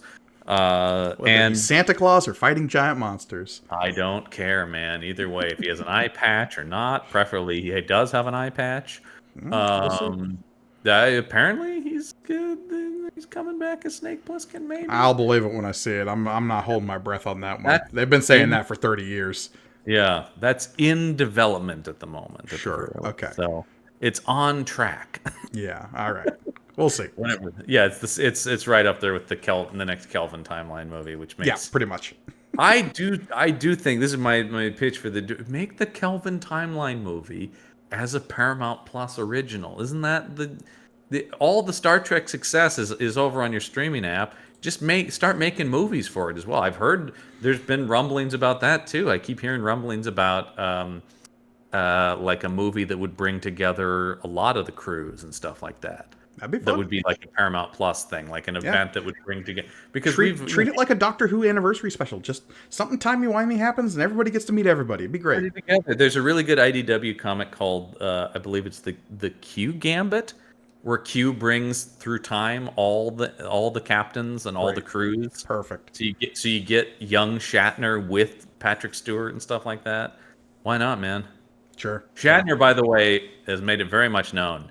Anytime, Paramount, his phone is on. Sure. Oh, come back any day. It's a dangerous lever to pull. That's all I'll say. You know he's got the goddamn uniform on a hook in his closet, right? Like Whether it fits or not. Yep. he's got it. It's the glass with the hammer, break in case of emergency. Break in case of captain. I'm coming back. I'm back. Because we talked about this. He's alive in the universe of Picard. There was that thing. I guess. Yeah. They showed the box with his name on it. The remains of James T. Kirk are under ice or whatever. Does that add any credence to those novels he wrote in the 90s where Kirk comes back to life? Yeah. The Return. I don't know. Star Trek The Return. I'm back, baby. I'll rewatch Generations in prep, so we'll see where Kirk's Hey, at. man. Generations is awesome. It was fun. All right. Anything else that's got your fancy these days that you're interested in? Or I mean, pop culture wise, it's all about Baldur's Gate 3 for me right now. Like, yeah, that's just that's where my head's at. I hear a lot of people talking about that. It is one of the best role-playing games I've ever played, and it is a shoe-in for Game of the Year, I'm sure, because it has done what so many role-playing games on the consoles have tried to do, and that is replicate a like tabletop role-playing game experience where you feel like you're in a world that is reacting to you and your decisions, and this is a game that has fucking nailed it. It's wild, the level of detail that exists in this game from a studio that is not associated with any of the big like EA or Microsoft or Sony or any of them. That Larian's just this weird little Swedish studio that makes a bunch of quirky RPGs. They got the D&D license, and Baldur's Gate 3 is a fucking masterpiece. It's actually it's actually an official Dungeons and Dragons thing. 100%. I mean, Baldur's Gate 1 and 2 is those games are set in the main Forgotten Realms setting that we saw in the D&D movie. Oh, cool. Okay, I hear people talking about it in relation to that. I wasn't real. I mean, it's not really my thing, but I keep hearing people rave and rave and rave about it, and so it seems like if you're into that sort of thing, this is like the apex of that kind of game, as you're indicating. Yeah, 100%.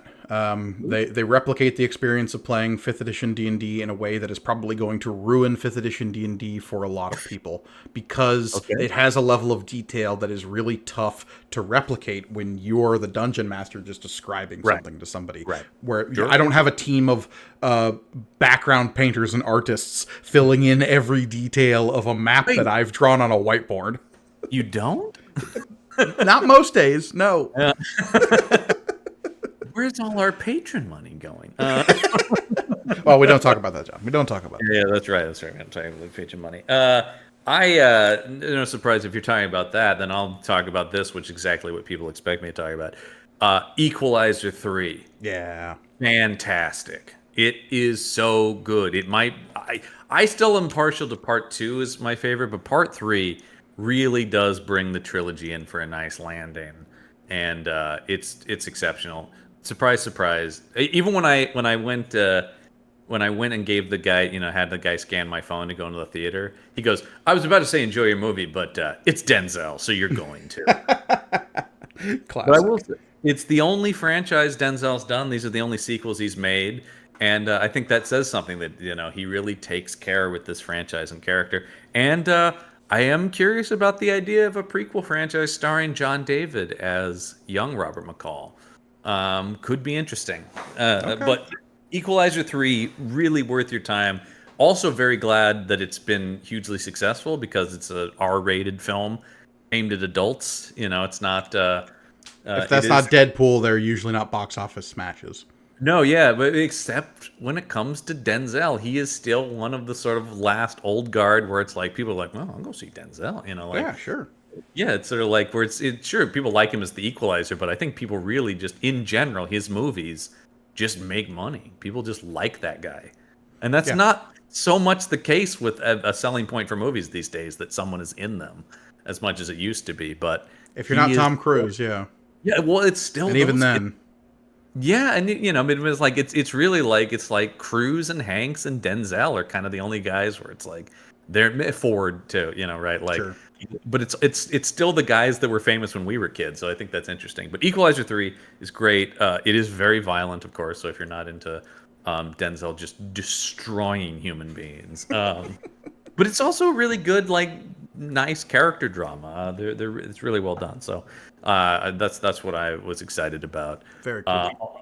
That and if you've seen all the Lower Decks and you're looking for something else in the animated sphere, I just last night watched the first 2 episodes of Krapopolis, the new Dan Harmon Fox animated show, which is set in ancient Greece, and it's I've sort of been describing it to people as Arrested Development if it was about Greek gods. Okay. It's really very funny, and it stars Richard Ayoade and Matt Berry as the main voices. So, all right. if you're a Garth Marenghi or IT Crowd fan, it's great. It's I'll very, definitely very have to check it out. yeah, it's worth your time. But that's what's going on for this month's panel up. Of course, if you want more from us and everything going on here with the Punch Up Entertainment Network, you can head over to our Patreon page, which is patron.podbean.com/punchup. There you can get cool exclusive bonus content from this show, from Campbell and Jones Meet the Monsters, from I don't know if we previously mentioned, but we were just talking about role-playing in general, but your role-playing show material components. Yes, indeed. And the soon-to-be evolving Action Shelf will have information soon about what the new version of that show's not going away as much as it's evolving into something bigger than you could possibly imagine. Like a Pokemon gaining enough levels to take on its next form, you shall become something familiar but new. Yeah, well, I think we've earned that. We've seen enough shitty action movies now that, yeah, don't worry, there'll still be shitty action movies in there, but there may be some other stuff in there too, is what that's going to be. So once again, that's patron.podbean.com/punchup. You can head over there. And of course, if you're watching us on YouTube, make sure you like, comment, and subscribe below. That does help the channel, and ring that bell for your notifications so you don't miss a moment of what's going on here on the Punch Up Entertainment Network. Absolutely. Let us know what your favorite Star Trek show is in the comments below. I'd be curious to get like a sample size. If it's Enterprise, I want to hear about it. And of course, we'll be back to regular May the Panel episodes next week when we'll start through the Star Wars New Hope manga adaptation is starting next Oh, week. I'm so excited, John. John, I'm specifically excited for you to read the Star Wars manga because I know you're not a big manga guy. So I'm not a big getting manga into this guy, but adaptation is going to be a good time. It will be interesting. There is a Star Trek manga too. Oh, interesting.